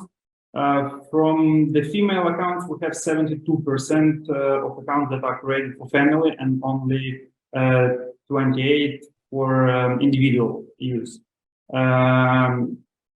It's majority is families, like dad or mom are subscribing children or their older parents. It's very common. We have now few accounts that we know that they are just friends, like girlfriends. They divided the subscription between them. We are they're interested how they will separate it, and maybe we can make some something special for that kind of segment, just to help them divide that account between them. I mean, the payment between them. But we'll see in the next few months. Thank you. But what about your own team? Like how many female and male you have in your own team, like building this service? Yes, our developers mainly are male, and our designer, product manager, communication, and ops are women. So we have 4 women. Thank you. Thank you. I see that we don't have any other questions. So thank you for your presentation, Vladimir. Because I was expecting data privacy. We have location service. No one wants to ask about this. I think that you were pretty clear in your application. This is why. But also, Vladimir, in a way, we meant this when I said about the cooperation with the law enforcement officers, and collaborating all this information with them, because I think this is also super important. And also, I wanted to ask, maybe if no question, another question. If I'm calling now the police and I'm saying that something happens with me, I know it was cases when this particular lady or gentleman received even a threat directly from the aggressor. And this mechanism, how to call and to receive and to be protected on this. This is high on the top. But in a way, I inserted them, and I wanted to listen from you the answers on that. The problem is that you need to call and you can be beaten even when you are calling. The idea was first when I saw the case when an instructor in a masterclass for self-security for women said that you need your phone to be charged so you can call, and I thought that this was the initial idea, that how you can call if someone is like beating you or like attempted to rape you. In our case, you can make it very secretly, like from your pocket. Another thing with the police, we started cooperation with the UN Women Moldova. Sorry, Vladimir, but now we are really out of time. Or Victor, you want to hear the whole answer? No, just ask Vladimir to finish the phrase. Okay. A partnership, and they're helping us to connect with police because we have a new minister, and maybe we can have more cooperation. We are willing to have as much cooperation with them as possible in each country, not only in Moldova. Thank you, Vladimir. Thank you. Thank you, Vladimir. And now we need to move on to the next and the last category for today. The fourth category is Rising Startup, and here we have also 3 companies, Bloom Coding, Self-Talk, and Undi.io. And first that will pitch it's Emil, and he starts his presentation of his startup, Bloom Coding. Hi, Emil, are you here?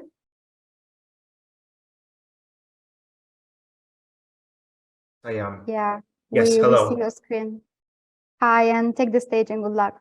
Of course, thank you so much. I appreciate that. Esteemed jury, meet Bloom Coding, which in less than 2 years has become one of the leading players in online coding education in the CEE region. We do 2 things uniquely. One is that our kids learn how to code by building virtual and augmented reality experiencing, emotionally engaging in the most immersive and fun way to learn. Secondly, we are the only digital coding school worldwide to actually send home tools that we've deeply integrated into the live online class curriculum, such as an augmented reality cube that kids use to hold in the palms of their hands and experience the projects they build, making them show up to class, increasing their engagement, therefore increasing their retention and ultimately the learning outcomes. At Bloom Coding, we are focused chirurgically on retention. We want children to last for years at Bloom Coding, which we are successfully doing by designing a multi-year program across multiple category ages and already beating the market by more than 60% higher retention. That is why more than 1,500 families across 3 geographies in Poland, Romania, and Bulgaria have trusted us with their children, having quickly grown in less than 2 years to more than 30,000 in monthly recurring revenue. We're an underdog story in this small ecosystem, having won 5 international demo day pitch events, having been in 3 finals across international stages, and one of the few startups to close around above 1 million euros. We've also been trusted and valued by donors and institutions such as UNDP, which allow us to acquire non-dilutive capital to allow kids from disadvantaged backgrounds to access education at Bloom Coding. Our team is the only team worldwide in this niche space to actually come from a teaching background. We've been teachers before, but we've also had business in education before. We've combined our business expertise and teaching background to create a unique coding experience worldwide. Our team of more than 30 people across multiple geographies is supported by 9 angel investors and 3 venture capital firms and 2 advisors. We are the team that is prepared to take advantage of a global mindset shift and become the first unicorn of the Moldovan ecosystem.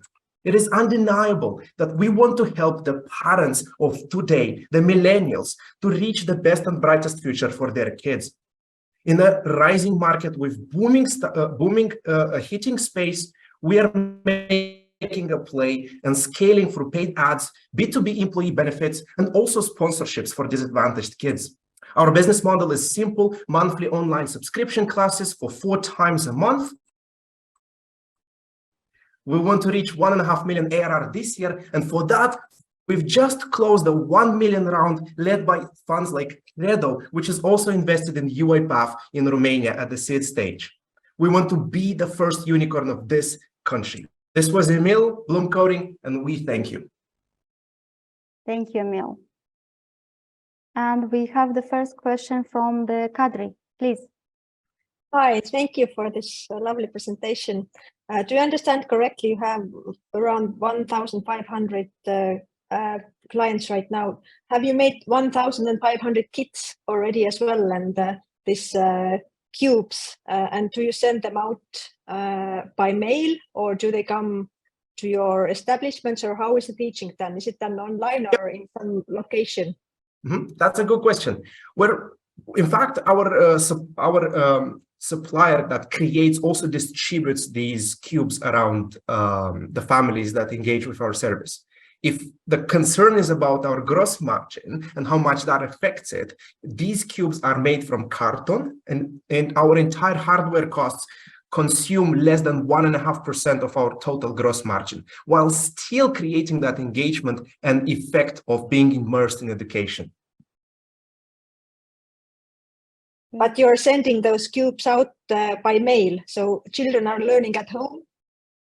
Yes, that's exactly. Okay. They have live online group lessons with 4 children, and they engage in team games. They also use these cubes to experience the projects that they build during the lessons. And sometimes they use these cubes during the lessons to also engage in the program and the curriculum material. Very nice. So it's like a virtual babysitting as well at the same time. Very good. Yes, you could call it babysitting. In fact, if the market of after school is entirely around babysitting. Thank you. Thank you. Thank you. Here we have Victor with one more question. Yeah, Emil, congratulations with your initiative. I really believe that without education, digital transformation for any country has almost zero chances. And now the question is a little bit provocative. How you estimate the level of understanding, first of all, not the penetration, which will lead to the penetration of these kind of solutions in Moldovan education system, and not only in the schools, but I mean also in all stages, and I mean even these life learning programs. Because, this is, the digital education is the life skill, is not IT already. Yes, how you see this? As is right now in the Republic of Moldova, the level of understanding with the possibility of huge penetration in the future in all levels of education process. Thank you. That's a very great question, Victor. Thank you so much. It is true that at Bloom Coding, we also have the belief that it's not really about coding, but about the exposure to digital experiences and becoming a digitally native person. In our interview process, if we find people unable to learn software tools fast and learn our tech stack, we don't hire them. So exposing kids to coding in different platforms and coding languages teaches them to be more comfortable around finding info online and being able to control technology. Now, in Moldova, the penetration is something we're working on right now. We haven't yet launched in Moldova. We want to the CEE market immediately. We are launching in Moldova now, and we're going to work on that. We're working with parents, mostly upper middle class parents at the beginning of our penetration phase. Then we're slowly moving on into more middle class families as well. In terms of market penetration, our ideal customer segment is this millennial parent that has grown up with the internet and is now seeing advancements in technology and AI and the rising IT salaries, and is uncertain how to navigate their children's future, how to navigate digital education. Should I increase screen time? What should I do with tablets and laptops? And we provide these parents with an avenue to transform their kids' passions into productive screen time. Great, Emil. Can we take a question from Stuart? Yes, hi there. I'd like to just ask, I think it's a great initiative. I'd just like to ask specifically, obviously you're looking to make this a profitable organization, you have a business plan, you have growing revenues. How sustainable is this? I'm looking now specifically at the 1-to-4 ratio in the mentoring. So how sustainable is that in terms of affordability and scalability? Yeah. The one-to-many group approach is an approach that has worked for us so far. We're earning more than 60% gross margin, which if you compare to our competitors that do one-to-one classes, we earn 4 times more margin. Therefore, we need less supply to scale up to 10,000 students. Let's say we need much less teachers to reach that. Our business is earning a very high gross margin for a marketplace. It is and we are able to scale it to mass market given the huge amount of supply of teachers, of people that engage in IT education. In Moldova alone, we have 2,000 graduating students at UTM that are capable to become teachers at Bloom Coding. 2,000. If we hire 5% of them, we can already service thousands of students in the US, millions of ARR. And if we go from Moldova to Romania, Poland, and the entire CEE or Caucasus region, we have an amazing opportunity to build a 100 million ARR business. Okay, thank you. We have Manisha's question. So you answered some of this already, but maybe it'll be repetitive, but let me ask anyway. So we heard your pitch. I'd love to hear how you pitch to parents and how you market it. Yeah, thank you so much. The first things I did at Bloom Coding wasn't the website, but I picked up the phone and I talked to parents. I realized that if I'm able to sell on the phone, the rest will follow. So what we do with parents is we try to understand at the core what they want. What they want at the core is a desire to be a better parent. It's not coding or babysitting, it's their intrinsic desire to be a better version of a parent for their kids. We tap into that, and that's what makes us sell. Love it. Thank you. Okay, I guess we don't have any more questions. So thank you, Emil. Thank you. I wish you good luck. And we have a question from Angelos. Please, Angelos. Sorry to be the late one to be asking questions all the time. There are many competitors in this space. Some of them are free, some of them are paid engagements. My first question is, what is the age group that you're focused? And could this lead to what we know in the US as the coding school for high school graduates, where you charge tuition and they are out there ready to go and get jobs pretty much at the same level as a university graduate? Yeah. What is the end game here? I guess I want to find out. That's a good question. Thank you so much. You see, the philosophy at Bloom Coding is not to transform children into engineers. What we're building at Bloom Coding is a gym to practice coding and build parallel benefits in critical thinking, teamwork. It's 21st century skills that are AI-proof, not coding. So that's what we're doing at the core. We don't want to become a boot camp that places children into internships and opportunities, which is an overly saturated market. We want to be the educational institution at the beginning of the children's learning and development phase. We focus mainly on 7 to 12-year-olds. We service 7 to 14-year-olds today. So my follow-up question is this integrated or could be integrated in the public school system as a supplementary learning tool? Yeah, we are getting a lot of requests from angel investors and potential conversations with venture capital firms to move into schools. But we want to dominate the B2C space first. Then with the resources at the Series B level, we are going to move into the school system as well. Thank you. Okay.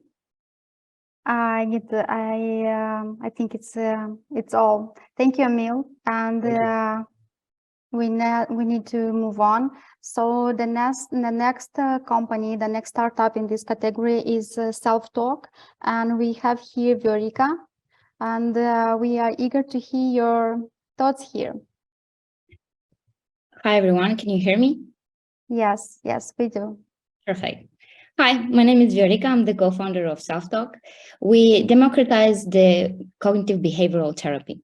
I remember myself, the first job that I got was at HP. My mom told me get a job and I did it. And to be honest, like after a while, after I got used with the job, I struggled with motivating myself to work. And to be honest, that affected my performance at job.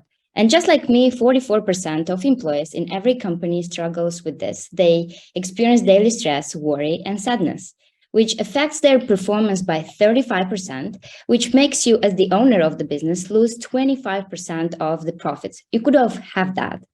Now, you can solve this problem by trying to hire a therapist, but they are understaffed and they have a time limit.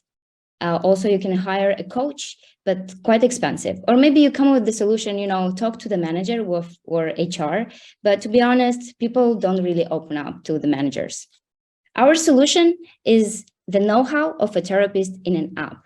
We combine the cognitive behavioral therapy plus mindfulness and plus the science behind self-talk that sport performances uses into an app. So how it is done? So the user comes to the app, it chooses a specific life area that they struggle with. It can be a relationship with self, with body, with family. We have right now 7 life areas. Then they choose the negative emotion that they feel in that specific life area. Then what positive emotion that they want to feel instead. And based on that, we create this personalized self-talk audio, which sounds like a therapist to talk to you. It's personalized, it's zero stigma, it's seamless, and we have a team of psychologists internationally from US, UK, and Moldova, which collaborate with us. Market size, we target companies which are English speaking from US and UK. Tech industry, which is highly pressured environment. And also we see a growth potential in the Gen Z, which is emerging workers, but it's like an emerging, the most stressed segment. Our business model is B2B. Just imagine 1 hour of session therapy is like $70, and we offer $19.99 for employees per month. It's a monthly subscription, seat-based with unlimited self-talks. In 2022, we validated the idea, and then in 2023 we launched the MVP, and now we're ready we are into beta phase testing. Our team is Elena. She worked in London in a startup school, a startup studio where she launched, participating in launching 13 startups. One of them became unicorn. Me, I had a previous startup which failed. Dan, he has an experience in developing apps, and Yuri has an experience in finances.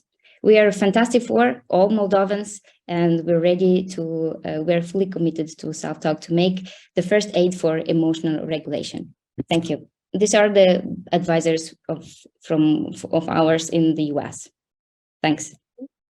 Thank you, Verika, for keeping your presentation within the time limit. And we have a question for Victor, from Victor. Please, Victor. Verika, thank you very much. The same question in a way, how you cooperate with our state? Because, we have plenty of super talents in the Republic of Moldova. We could see you really here. But I don't know, I cannot see this really strong cooperation between the state and how they're cooperating with you and how they use your talent to promote the state as a whole and to monetize this in a way. I think Estonian state is doing, Kadri will agree with me, quite a good job.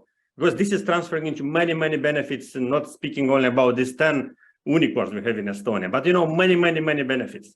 How you see this cooperation with the Republic of Moldova at different levels, and what's the future of this from your perspective? Thank you.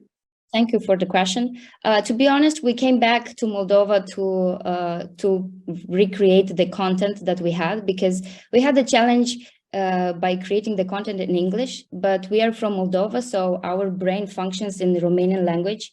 So we needed to create the content in our language to understand the emotions. So that's why we came to Moldova. We created the content from scratch in Moldovan, and then we translated it in English.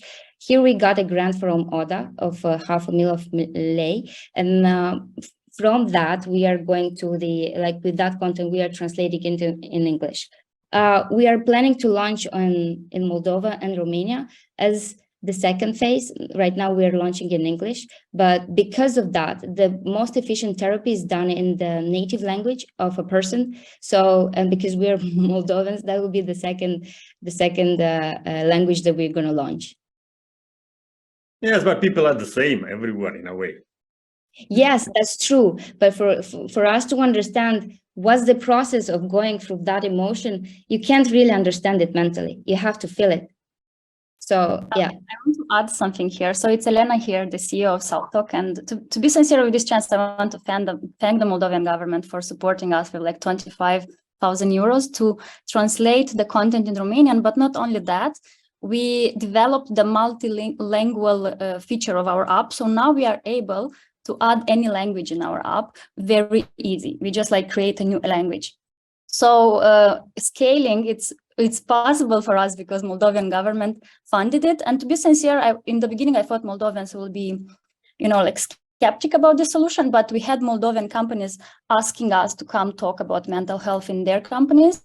And also like they want to test the product. We didn't expect that they will have such an excitement to have it because to be sincere, therapy is quite expensive in Moldova, especially for people, even for people that work in tech.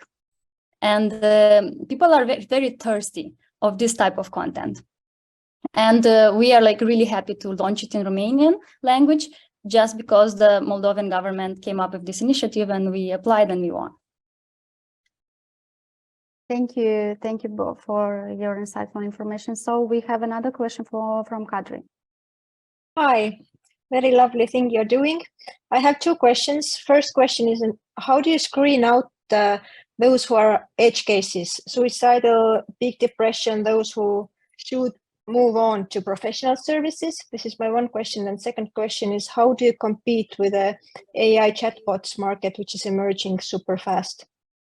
Thank you, Kadri. That's a really good question. So for your first question, so we do have in the app a tab where they can find the phone number of in case they feel like something is urgent. So that's something that psychologists recommend us to have because we do handle lifestyle mental health issues and not more complex mental health issues that needs to be addressed by a psychologist or by a psychiatrist. That's the answer for the first one. For the second one, in the mental health space, there were quite a few initiatives about, using AI to help with the mental health. And I want to say that in mental health, you can't follow the same attitude that startups follow of failing fast, because it's about people's mental health. That's quite a sensitive subject. So yes, we are planning to integrate AI in our app, but in a way that respects the ethics and takes highly care of the output that should be verified by a psychologist. Right now, our audios are not generated by AI. They are written by the content is written and verified by a team of psychologists. And it's in a way that it's sensitive to any person that is out there and listening to it. It's more of an introspection initiative for those that listen. But for later down the line, we will see how we can integrate AI in a way that is ethical and respects the privacy of the user. Yeah, and we chose to collaborate with real people because of the relationship and the report that the user gets, not the awkwardness of the AI. Thank you. Okay. Thank you. And the last question from Angelos. Angelos, please keep your question into 30 minutes so girls could answer. Okay. Very quick question. In the future roadmap, would you ever consider a peer-to-peer support system? We do consider a community-based mental health solution, because communities right now are becoming very important. We are getting more and more disconnected. It's an alienation process that's going on in the mental health space. We become alienated from nature, from others, from ourselves, and from meaningful work. And with our solution, we want to make it to address this type of alienation and becoming or encouraging community connection. That's something that we truly believe in. And when would that feature be brought to market? Is it already in the market, or is it something in the near term or longer term? So for right now, we are like a B2B, we're taking a B2B approach, and we want to focus on the community of building connection with your coworkers, because those are those people that you spend the most time with. So we are focused right now the features on B2B community connection, but for the B2C part, we have it in the second part of our development process. And there we will look into how we can build communities that can also support each other's mental health. Thank you. Thank you. Just in time. Thank you. Thank you both. Thank you. Okay, and now that we've gained insight from girls from self-talk, let's carry out that feeling into the next presentation. And let's welcome the last but not the least from the tech innovators. The last for today is Bogdan from Unde.io. Bogdan, welcome, and go ahead and give it your best. Hi, everyone. We're Unde.io, and we're changing the way that events are managed and promoted. So let me start by addressing the common challenge faced by event organizers. There are ticket marketplaces. So the first problem is that there's a lack of personalization options, so you can't customize the way that you talk to the attendees and the event goers. And also, you don't own the data. They don't give you access to the customer data, which means that it's harder for you to make real connections with the audience. On the other hand, if you create your own landing page, it takes a lot of time and also is very costly. At Unde.io, we came with an innovative solution that enables organizers to set up their events quickly and integrate in their own website. We also provide them with a ticket scanning app. Also offer them full control and customization options throughout the dashboard. Also in the dashboard, it's included the CRM and tailored marketing tools for them to reach a wider audience.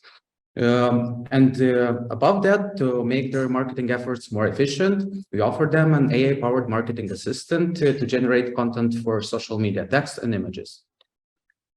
The competition is fierce, but we're the only one that focuses on automation of workflows and on generation of content. So the event market is huge, with 65 billion worth of tickets sold worldwide in 2022. We're focusing on business, networking, and recurring events in Moldova and Romania, which means that just from the ticket sale commission alone, we can get up to a revenue of 2 million euros. Our business model consists of two main revenue streams, a percentage from each ticket sold, and a software as a service package for extended access to the platform functionalities. We're also introducing now the white label solution that allows companies for complete customization and a secure database for their clients.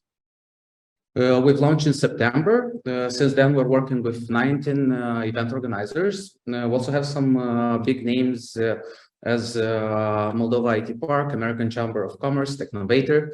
And right now we're talking with Chișinău Arena for introducing our white label solution for their management of the venue. We also managed to establish partnerships with Meta, Maib, Locals, and DS. We've opened our legal entity in Romania. We've graduating this week from Rubik Accelerator in Romania, one of the leading programs in the CE region. We're confident that will break even till the end of the year. And also, I'm proud to announce that we've recently won a 25,000 euro grant from ODA and also closed the pre-seed round of 25,000 euros. We're a united team, friends from school, with extensive background in marketing, software development, and event organizing. We strongly believe in the power of technology to ease up the job of event organizers. So Unde.io is not another ticketing platform. We're on a mission to revolutionize the event management industry, offering secure, customizable, and data-driven solution. Thank you for your time.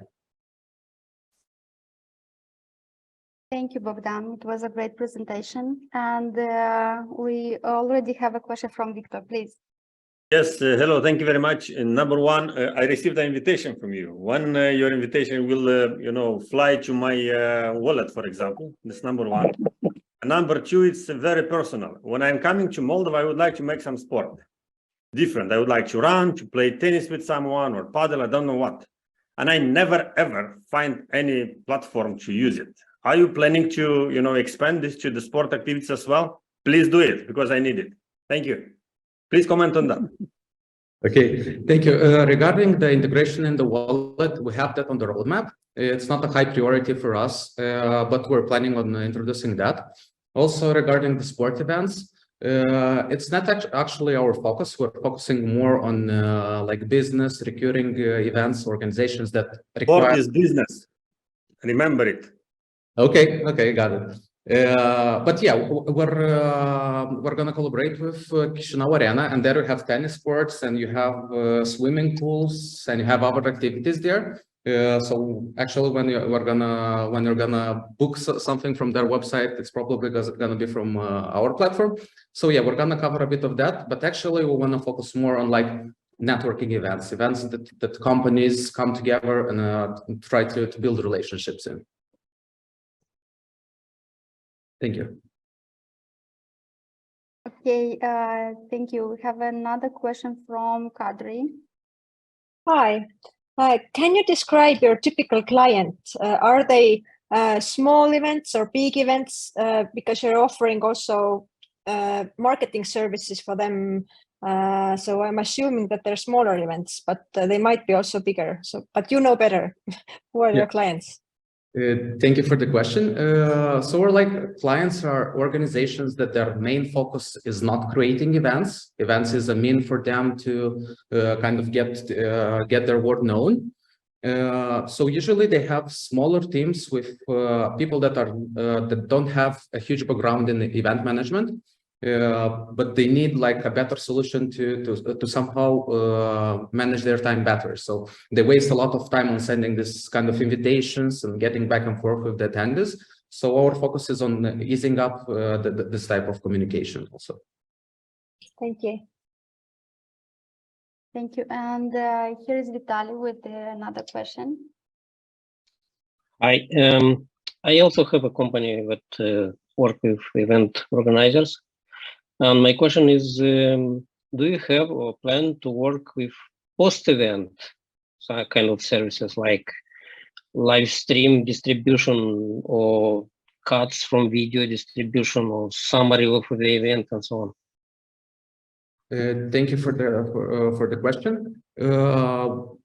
We had to think about like putting some live streaming features in our event management platform, but our focus is more on the like making a better connection and a easier connection with the attendees. So if talking about post-event activities, we're thinking about implementing like a post-event feedback questionnaires, and also like having a loop of people that usually come to your event. So at the time when you post a new event, it automatically sends out email campaigns to all the people in the past regarding on their activity, like if they're frequent buyers, if they didn't come for a long time at your event. So we're focusing more on the communication side directly with the attendees. Thank you. Okay. Thank you. There are more questions from Angelos, and Stuart is the next. I would like to know how you are differentiated from Ovid. Ovid happens to be in my portfolio. Okay, nice. I don't really know what's in your portfolio, but if talking about like ticket marketplaces, they're usually like places where you enter and find the tickets for all the events, and there are like event management platforms where you come and you manage your event, you integrate in your website. So our differentiations from ticketing platforms are that we provide services, not a marketplace. And apart from the competition like WOVAS, events, Splash.dat, our value proposition is kind of close to them, but we focus more on automating the workflows. And also we're catering our platform more for the CE region, also adopting the budget and the needs for this region. Thank you. Thank you. Thank you. And Stuart, we're here to your question. Yeah, hi. I'd like to ask, it seemed, from your list on your presentation that you're primarily focused on the domestic market, which I suggest has some limitation in growth in the future. But when you talk about growth in the future, as you recognize also in your slides, a lot of competition out there. So how do you see the future looking 3-4 years down the road from where you are today? Thank you. Yeah, right now we're focusing more on local event organizers because they are closer to us and it's easier for us to communicate and develop the specific features that brings more value to them. We're also talking to Romanian event organizers. We've analyzed all the platforms that are in the region. And actually there in the region, there's only 1-2 big players that offer this kind of services. And we think that this is going to be the future and want to establish us as like trusted partners in the CE region for this type of software. Does this answer your question? Yeah, sure. Just you know, at the same time, some of the customers, for example, the sponsors for big events, they're probably using other platforms globally. They're not local companies, so it's still, I think, a challenge. Yeah, it is. Okay.